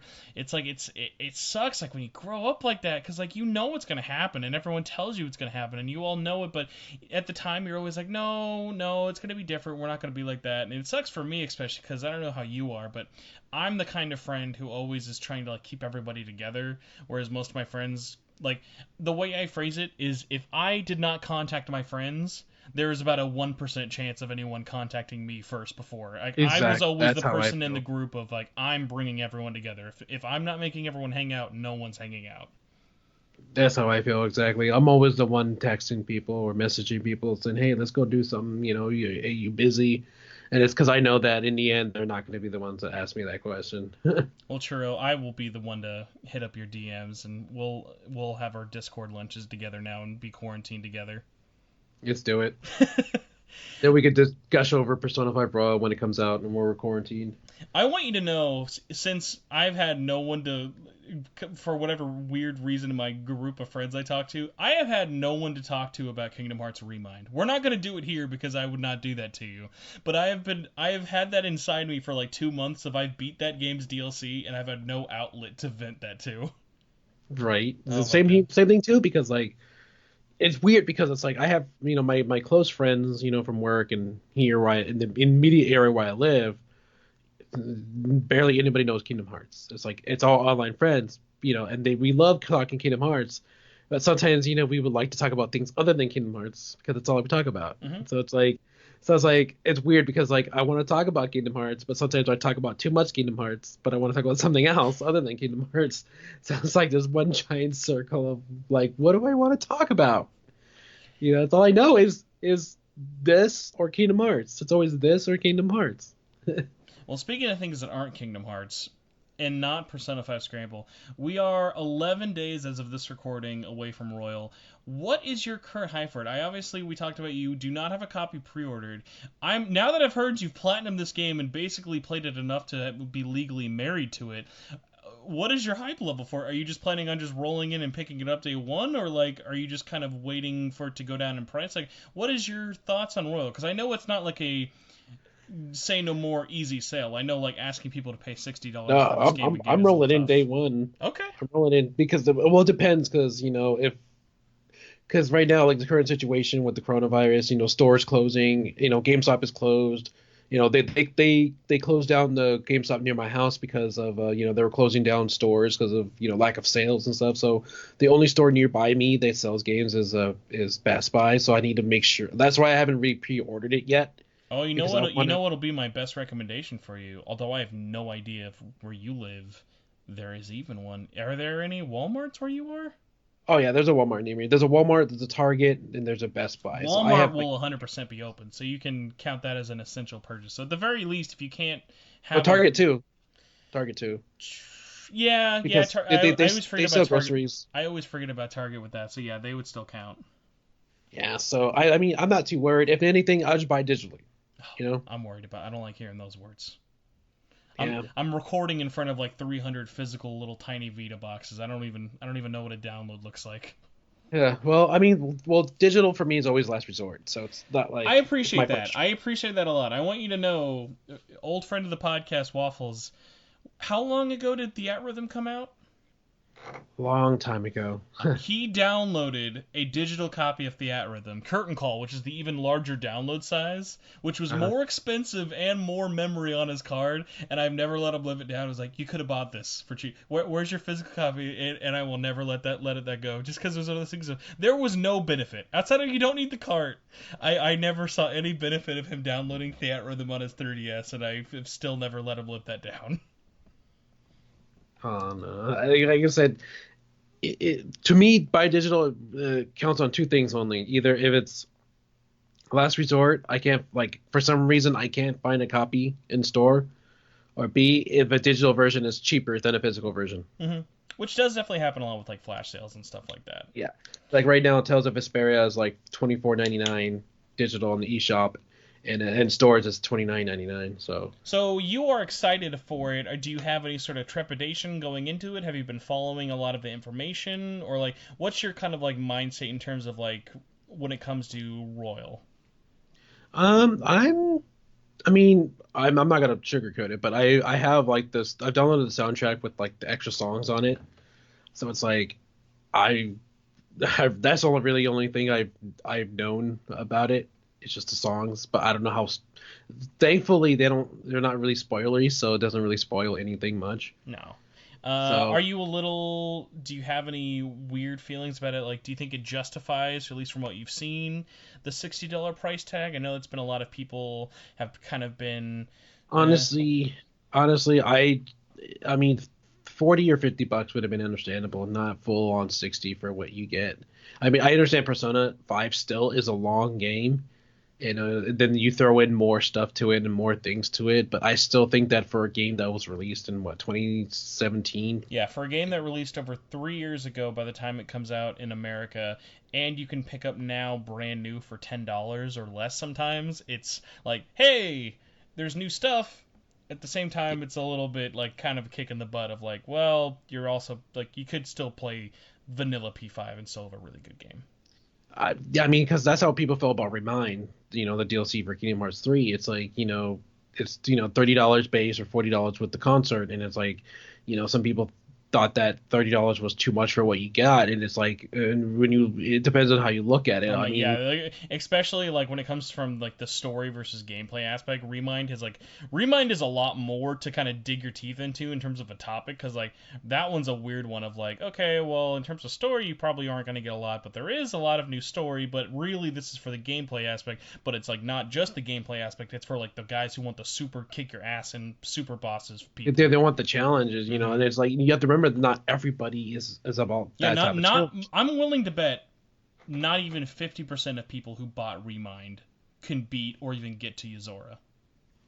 Yeah, I mean, I still haven't beat, the limit cut or Yozora legitimately using like normal strategy. I literally started an entire playthrough using like their easy codes that they patched in, Hmm. where you can like one shot kill bosses or any enemy, just so I can get through to Yozora and see all the cutscenes Do you myself. still get trophies if you do the easy codes? Now they have their own uh in-game reward system, that you can use to unlock the end stuff, but you cannot get actual PlayStation trophies via Okay. those methods. Interesting. So yeah, the other little weird thing I like bringing up with people that not a lot of stuff ever gets brought up with Persona 5. How did you feel about the DLC with the original Persona 5? Like the costumes, Costumes, stickers. the stickers were too meh. They should have had more designs. How do you feel about Royal day one? I don't know if you know this, having over $60 of additional new DLC. I think that's fantastic. Oh my God, you were the first person I've heard on this show say that. Why is that? So a game you've already paid $60 for, you think it is fantastic that it has another $60 of just DLC alone? I mean, they could easily up the price on it if they wanted to. I think they could.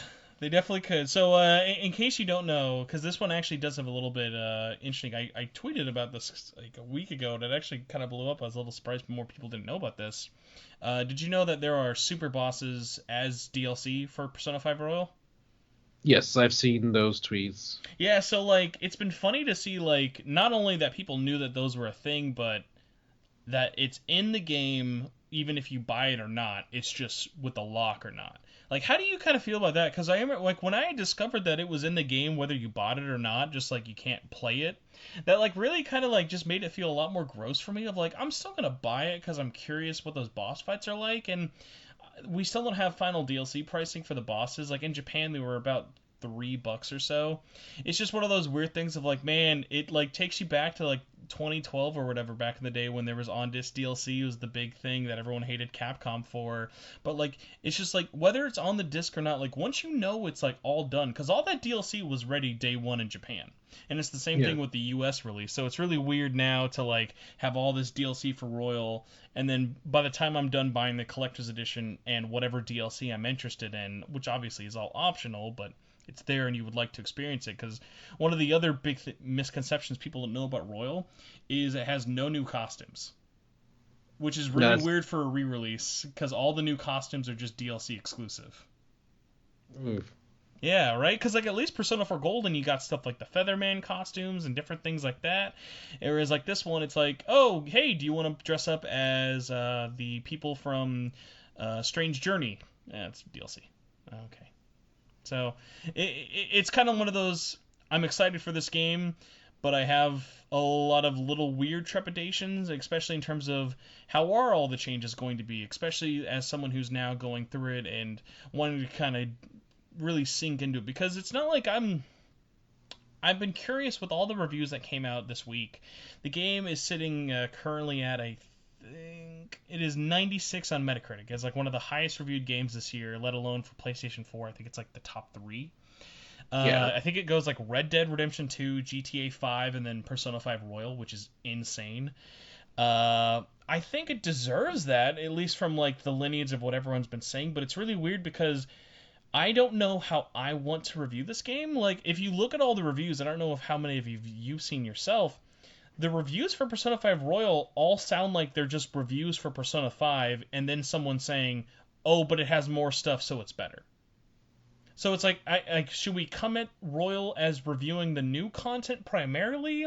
Should we come at this as if it's a unique package? It's sort of weird. It's like you didn't see anyone reviewing Monster Hunter Iceborne as if it was Monster Hunter World plus Iceborne. You were just reviewing the new stuff, you know? I mean, well, you have to remember they made also like small changes towards the base story as well, It, so they that could have did, helped and too. I'm aware of a lot of them, and I've got to be real. You can really, really quickly tell when you listen to the people in the press who have, I'm doing air quotes, which no one can see, played Persona 5. They have a very different opening cutscene when you start Persona 5. Like when you're getting caught in the casino, there is a section in that when the opening that shows Kasumi, and it kind of gives you the illusion, like, holy crap, this is going to be really new and different. And then it really kind of drags along. There's a lot of little changes and a lot of little things you just probably wouldn't pick up on. But, like, people don't really know this, but you're going to see Kasumi for the first 40 hours, maybe 10 minutes or less. You're not going to play as Kasumi until, like, you're over halfway into the game.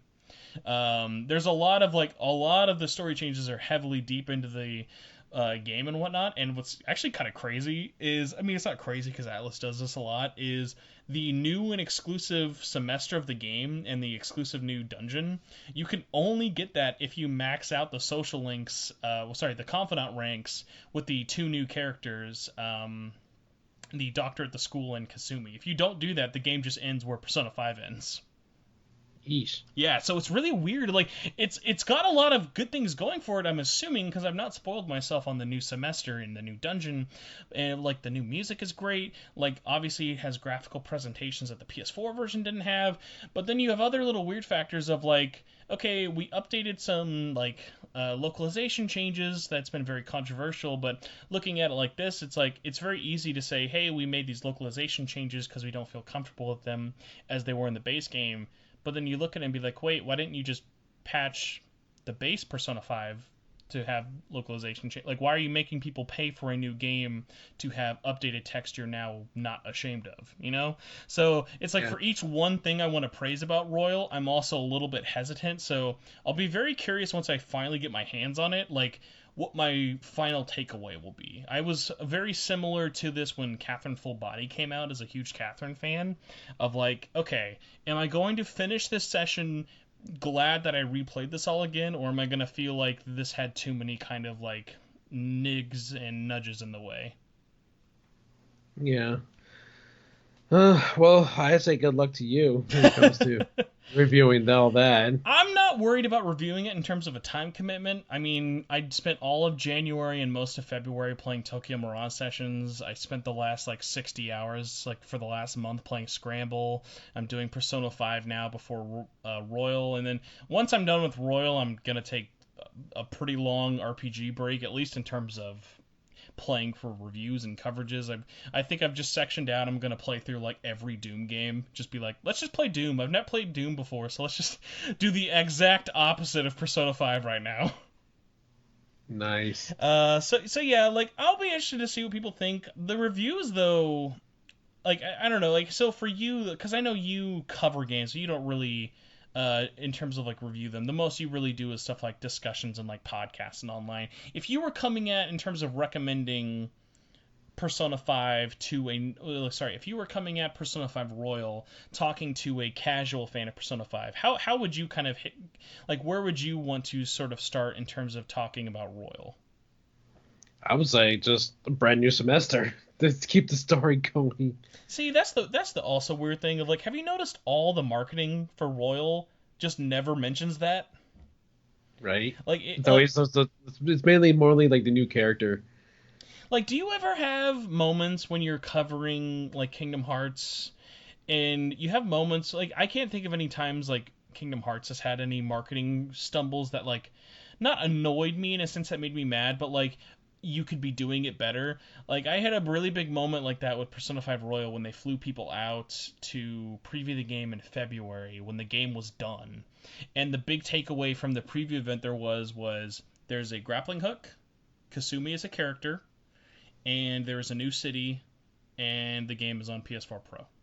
And that was like the big takeaway. And I was like, why are none of the takeaways the giant 30 plus hour story expansion or talking about like all these new cinematics and whatnot? It was just, all the previews for Persona 5 Royal to me just read like Persona 5, and it was just one of those weird moments of like, wow, like as a casual person, sure you're talking about this RPG as if it's just another cool RPG, but it was one of those odd moments of just like I felt like they were just kind of doing all the wrong steps for no reason at all. And I don't know if you've ever had that moment in terms of like covering stuff like that, but have you ever had those moments of you're watching something from the outside, like obviously you have that critical eye, but you're not close enough to it where you're like kind of blinded to what they're doing or just didn't really get what the point of PR for this was? Hmm. Because honestly, as I'm asking this question at the same time, I'm thinking about it. And honestly, Kingdom Hearts' PR has really had a good track record, in my opinion, for a really, really long time. Like, they've always done a good job about flying people out, having a good reason. Like, there's a bit, like, you're not just flying people out. Like, they weren't, like, just fly you out a month after, like, D23. Like, let's say if the demo premiered at D23 and then they flew you out a month later to check out the same demo build. Like, it would just kind of be like a waste of time. No, because the premiere event was like made its own thing. Like they converted an old shoe store into its own like little playground. Like you go in, they have like banners of like Kingdom Hearts, the old Kingdom Hearts games leading up to three. They have a wall that says "My friends are my power" with different artworks that they've released over the years. Then you had like demo stations, and then they used the same cut up prop figures they had at the Dandelion meeting. Then they gave out sea salt ice cream to everybody. Then you got to like just walk around, watch people play the demo on both PlayStation and Xbox, and then you had a little panel to talk with Nomura,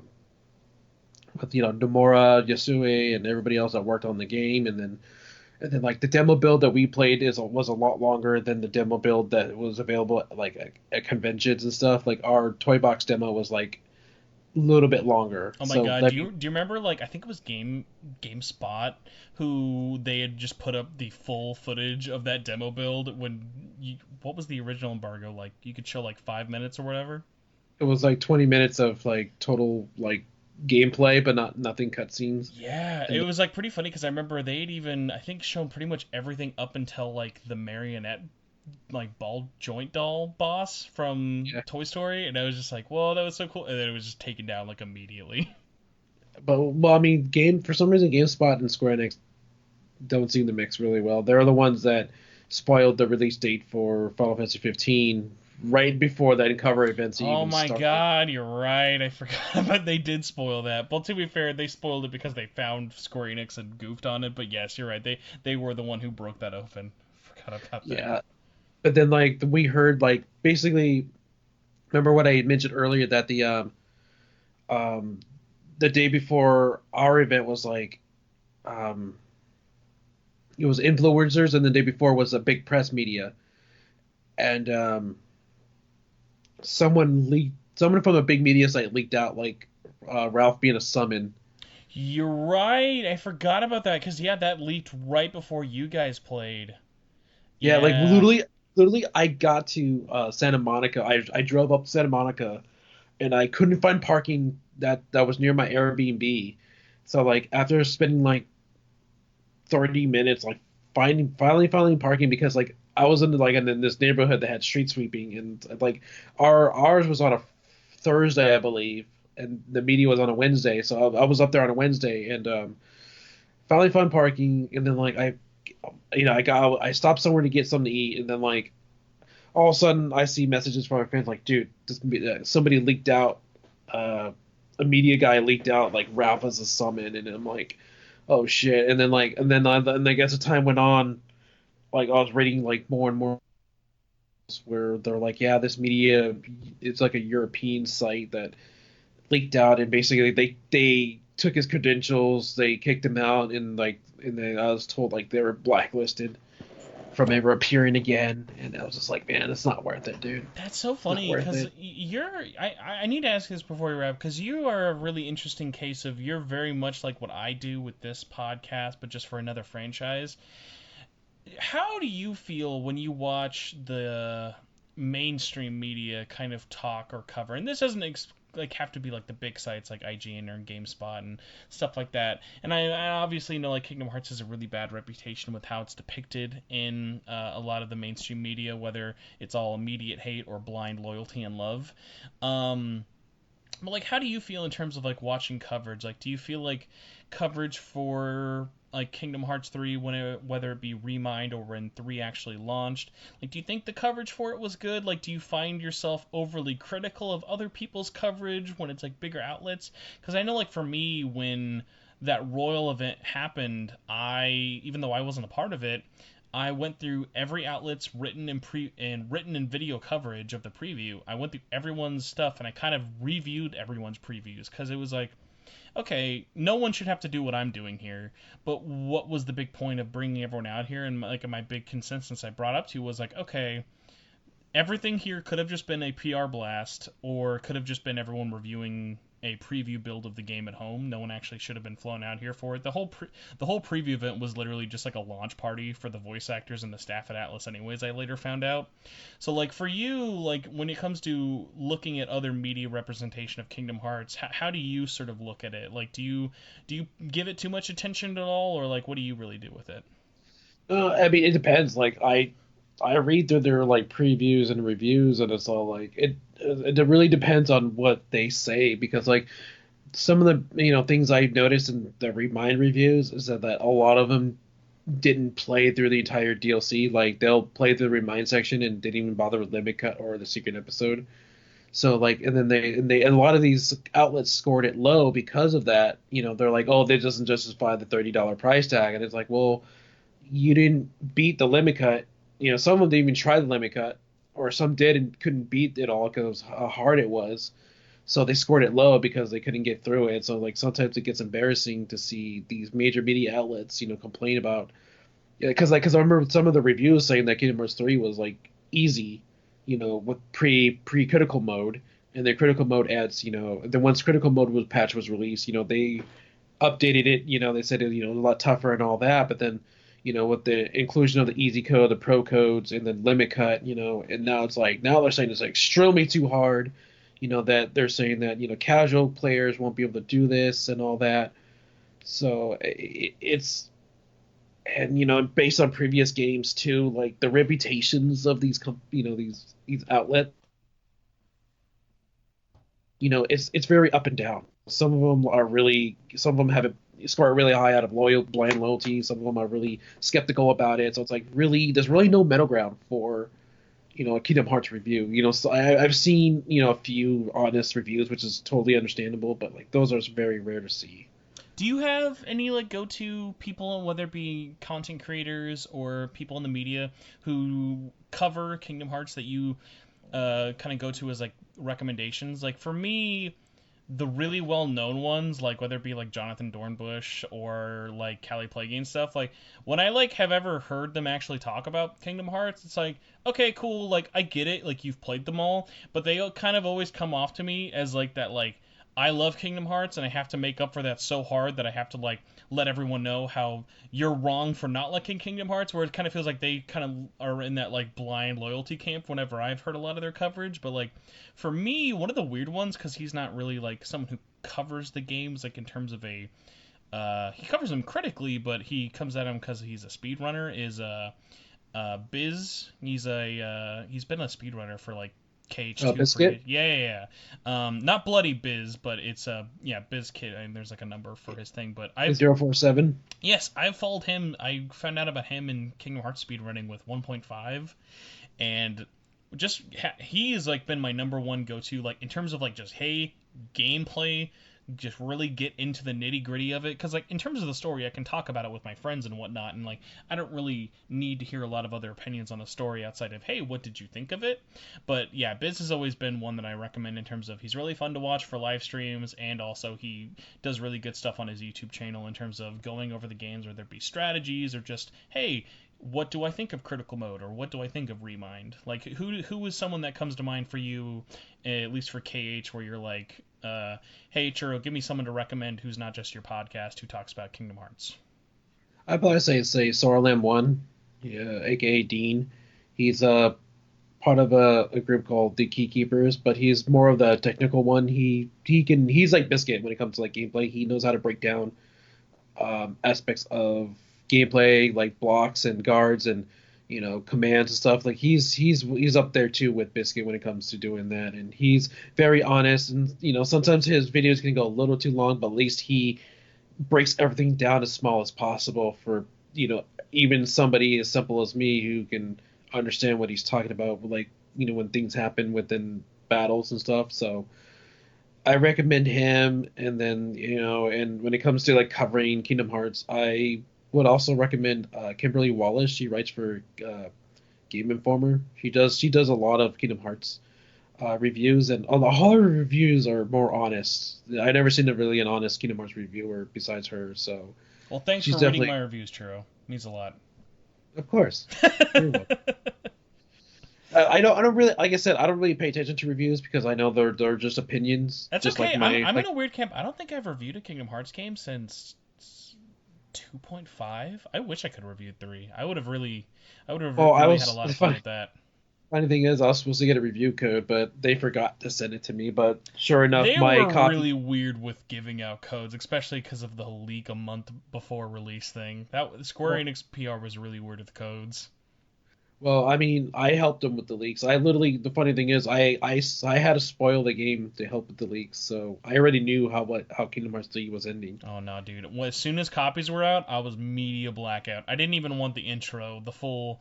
I didn't even want to have Face My Fears like spoiled for me. That's how like hardcore I was about nothing getting spoiled. Not me. I already knew, the Keyblade Graveyard, the entire world. I even knew about the how the winners of the Union Cross game got their names in there. I knew the ending. I knew, I also knew the epilogue, but the secret ending wasn't out yet because Nomura didn't patch it in till later, till after the game was released. But I knew everything about the game before I even played it. So just to make sure people, aren't getting spoiled, getting tricked into watching spoilers and stuff. So like I spent like that entire month, from like December 14th, I think when it first started till the release, just back and forth with Square Enix, just letting them know, hey, these outlets or these YouTube channels, these Twitch streams are streaming Kingdom Hearts, just making sure, nobody's getting spoiled because I know all these people have been waiting for a long time. So I was I like, hope well, someone at if they're, Square. I if, hope someone at Square Enix shook your hand and said thank you for your service. oh, they did. Well, funny thing is, I visited Square Enix on the day of Kingdom Hearts 3 release. I took the time to drive up to El Segundo on Kingdom Hearts 3's release and drop off. Like I have a friend who makes cake pops, so Oh they made me yeah, like, I saw your cake pops you delivered. Those were really cool. yeah. I took while everybody was playing Kingdom Hearts 3, I drove to Square Enix offices to congratulate them and drop off cake pops for them. See, good guy Churro coming at it again. On the opposite end of things, though, when it comes to like Persona, and I know you probably wouldn't be as aware of this with like stuff like there's not. I'm very confident, and I'm sure that's gonna sound super egotistical, but this is just kind of true. There's not really a lot of people who cover Shin Megami Tensei, let alone Persona, in terms of like a regular coverage thing. For you, do you have anyone that you kind of like follow and listen to for it? Because I keep my ear pretty close to like people who talk about similar stuff to like us on the podcast, but I've just always noticed like anyone who's ever been like following it just can't ever kind of seem to stick through with it. Like there've been other channels, there've been other podcasts, but none of them really ever kind of stick with the series and just eventually sort of move off and start doing other things. Like we were talking about the fan site earlier on into it. When I had him on here, he's like, "Yeah, I'm kind of starting to talk about more like Phoenix Wright stuff and like Danganronpa." And when I was like, "Well, I love like those series and stuff like that," it was like there's a reason they have this like podcast. Like, I know people want to just hear about this stuff because there's just not really a lot of coverage for it. I mean, for me, it's like, besides Fonsite, it's I basically, besides you guys, I get my news from like Persona Central mainly. Yeah, and Reggie is a really interesting edge case of Reggie does a lot of the editorial stuff on Persona Central, and he has for years. He's I think been doing it since like 2013 or 14. It was shortly after we started the podcast. But yeah, he's always been a really interesting case of he's not publicly faced at all. Like most people don't really know who he is or really like what he does. He very much likes just being, I'm here to write the news and cover it. He doesn't really give his opinion on any topics. He's just here Sounds to like me. exactly. Yeah, honestly, Reggie is very similar to you in those kind of aspects. Knock on wood, assuming nothing actually terribly bad happens. I have been talking with him though, and we've been talking about collaborating and having me doing some editorials on there, which would be really fun because I really miss writing and I don't have a lot of outlets to do that. I've just mainly had a lot of places for videos and podcasts, and so that would be fun to collaborate because I've been wanting to do stuff with Persona Central for the longest time, but Reggie's not the most keen on like, hey, come on and do a podcast for an hour that'll actually turn into 2.5 hours. Hey, I mean, good luck to you guys. I mean, that'll be fun for you guys. Yeah, and I've always enjoyed like getting as many like different ways to collaborate as possible. That's one of the biggest reasons I wanted to have you on here as well, just because it was like, hey, I want to like cross over all these worlds because a lot of people probably know that you like Persona 5, but like for me, I've been a friend of yours for like ever, and I had no idea how much you absolutely just ate up Persona 5. So that's been like really fun to like know and whatnot. Yeah, I've after I played Persona 5, I fell in love with it. Like, I even had friends be like, "Dude, can you stop playing Persona 5?" Like, after my 14th time, I was like, "Okay." I let it out to a friend, and now I'm like, "Shit, I miss playing Persona." Well, I'll tell you this right now. Anytime after Royal comes out, if you ever want to come on here, give us your updated thoughts or whatnot, or even just talk about what it was like getting the platinum again, you are welcome on anytime, man. Oh, thank you, dude. I appreciate that. So we're gonna end this on one bit of news because all of our other plans just totally blew up, and this is the only actual piece of news I thought would be a little bit important to bring up to people. So recently discovered on Twitter through early copies of Persona 5 Royal getting out there is we have a voice change in Persona 5 Royal. And I'm totally gonna blow her name, but the Doctor Takami is no longer voiced by Kristen Potter. So Kristen did the voice of her in Vanilla Persona 5 and has now been updated with a very different sounding voice actor. And since this is so towards the end of the episode, once Churro and I are all done and after the ending song happens, I'm going to put a little voice sample. First will be the original voice and then will be her updated voice just in case anyone out there doesn't want to have to look up the comparison.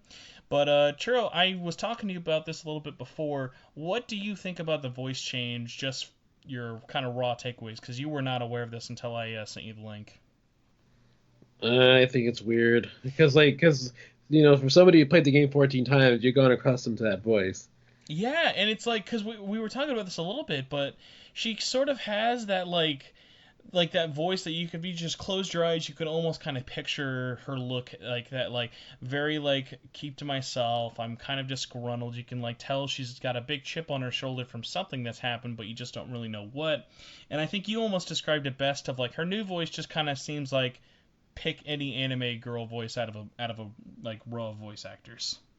Yeah, because the original voice actress had like this really her personality really fit it at being the type of person she is. Once you go through her story, that voice matches it. Plus her sassiness, her sarcasticness, and her bluntness. It's really is really noticeable in here. And it's like when I was hearing the clip, I was like, man, it just sounds like somebody was just there to record and just go and not really put any personality in it. It's just like you said, pick a random anime voice actor out of a hat. Yeah, and it's like it's obviously it's a good thing that none of the main cast has been changed from like any of the Phantom Thieves, but for a game that already has like such a core cast of characters, and especially one that is a confidant, having a voice change like that and have us be this close to release and us finding out now through like leaked copies, it's really disappointing because I miss the old days of Atlas communicating with fans and saying, hey, here is the whole English voice casting list. Here's everyone involved, whether they be big or small. It's like really nice just to kind of like get that deep dive into the whole voice cast. And if there were changes, like when they changed the voices in Persona 4 to Golden, they said, hey, here's their new voice actor. We want to introduce them to you. We want to let you know why they changed. Here's the reasons. Because even if they were like, hey, Kristen is just busy, so we had to change with whoever our new voice actor is. We still don't know who the new voice actor is as of now. I'm sure we'll find out closer to release. But yeah, it's just kind of disappointing. It'd be not kind of more change, and it also does have me worried that there might be other characters changed. I feel like we would have known by now, but there's still so few copies kind of floating out there in the wild. And no one that I can really think would like super break my heart. It's just really weird, especially because I know she is like super popular. Like a lot of people like really liked her voice actor, and she's a very very popular confidant from Persona 5.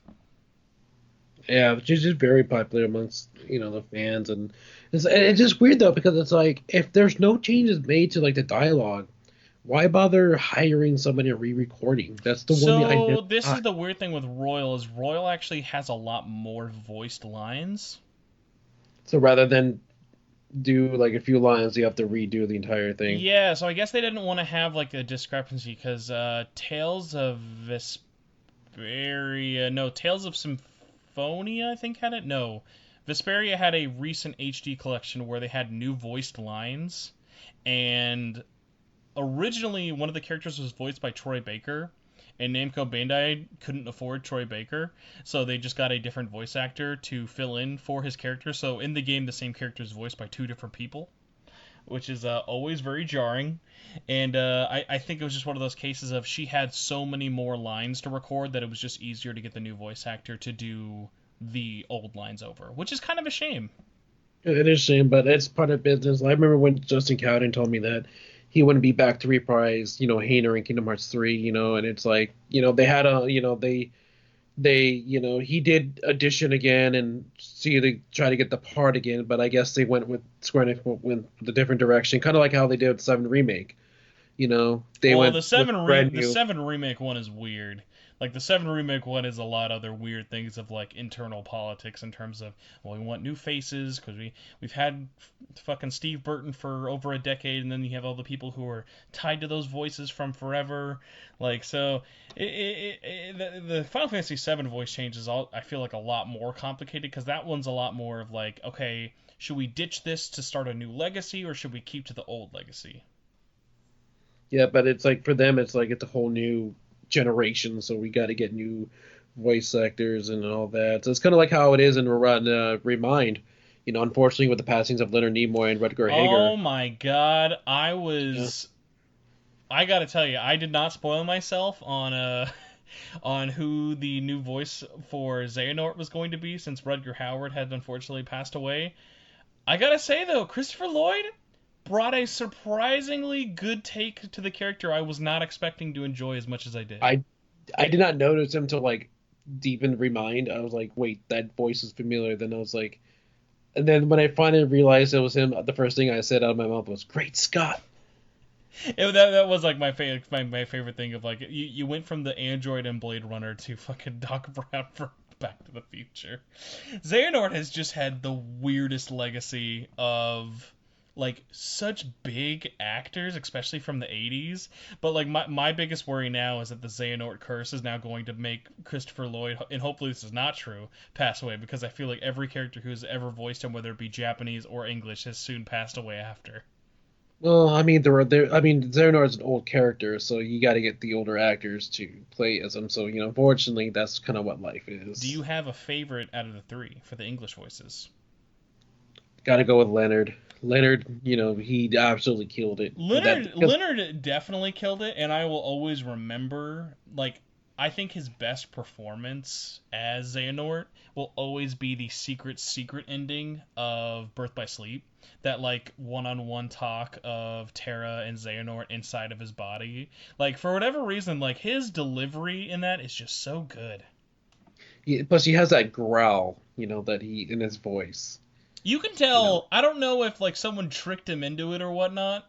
I mean, Leonard Nimoy is an amazing voice actor and just actor in general. But man, if you told me Leonard Nimoy and Mark Hamill were going to be in a PSP Kingdom Hearts game, I'd be like, okay, their performance will probably just be whatever. Not it'll be the fucking standout of the whole game.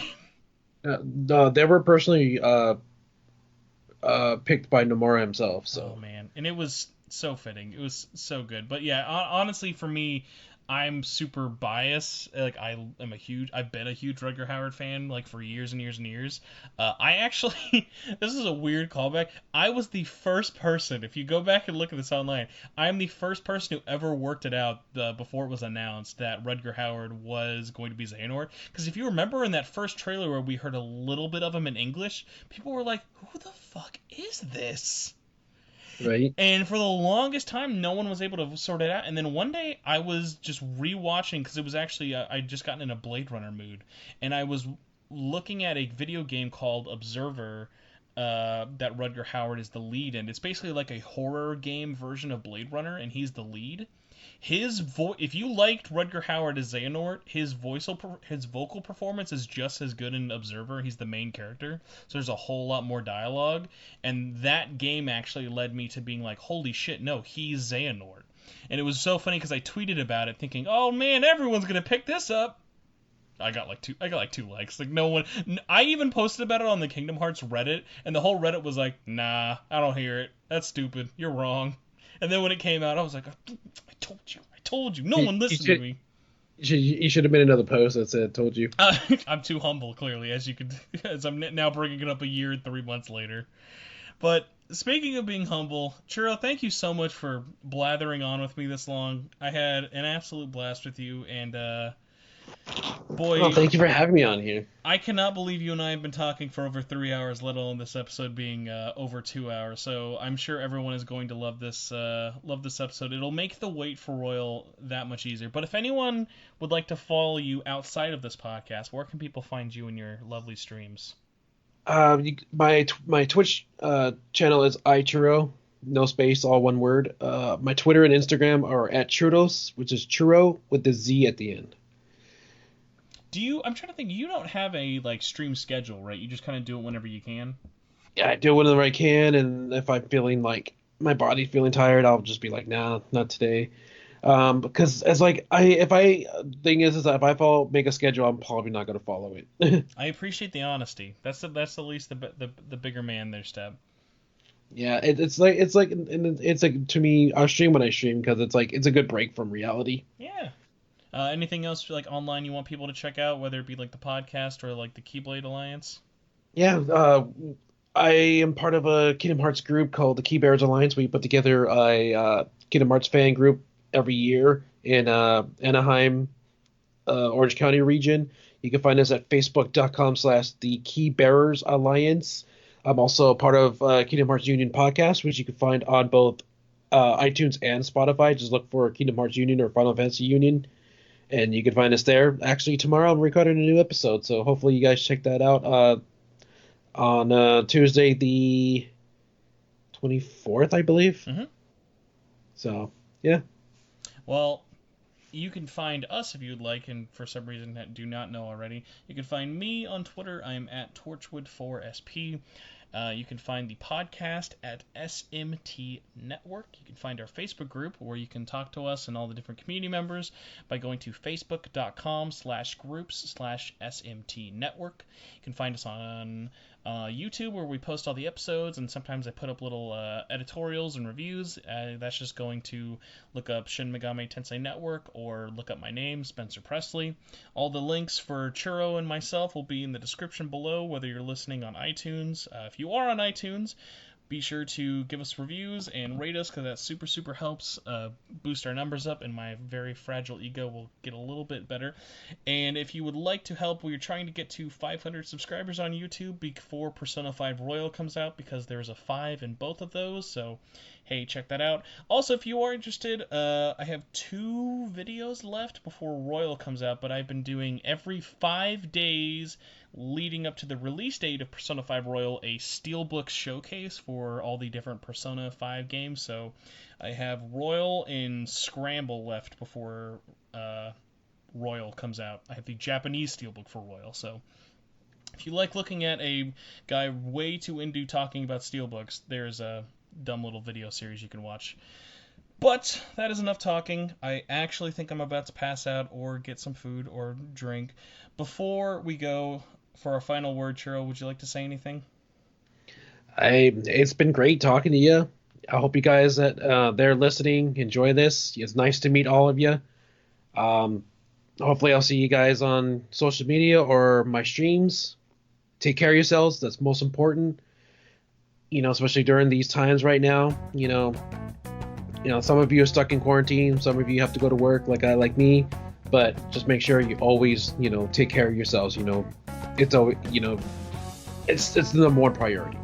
But anyways, I love you guys so much. Take care. Bye, guys. Bye.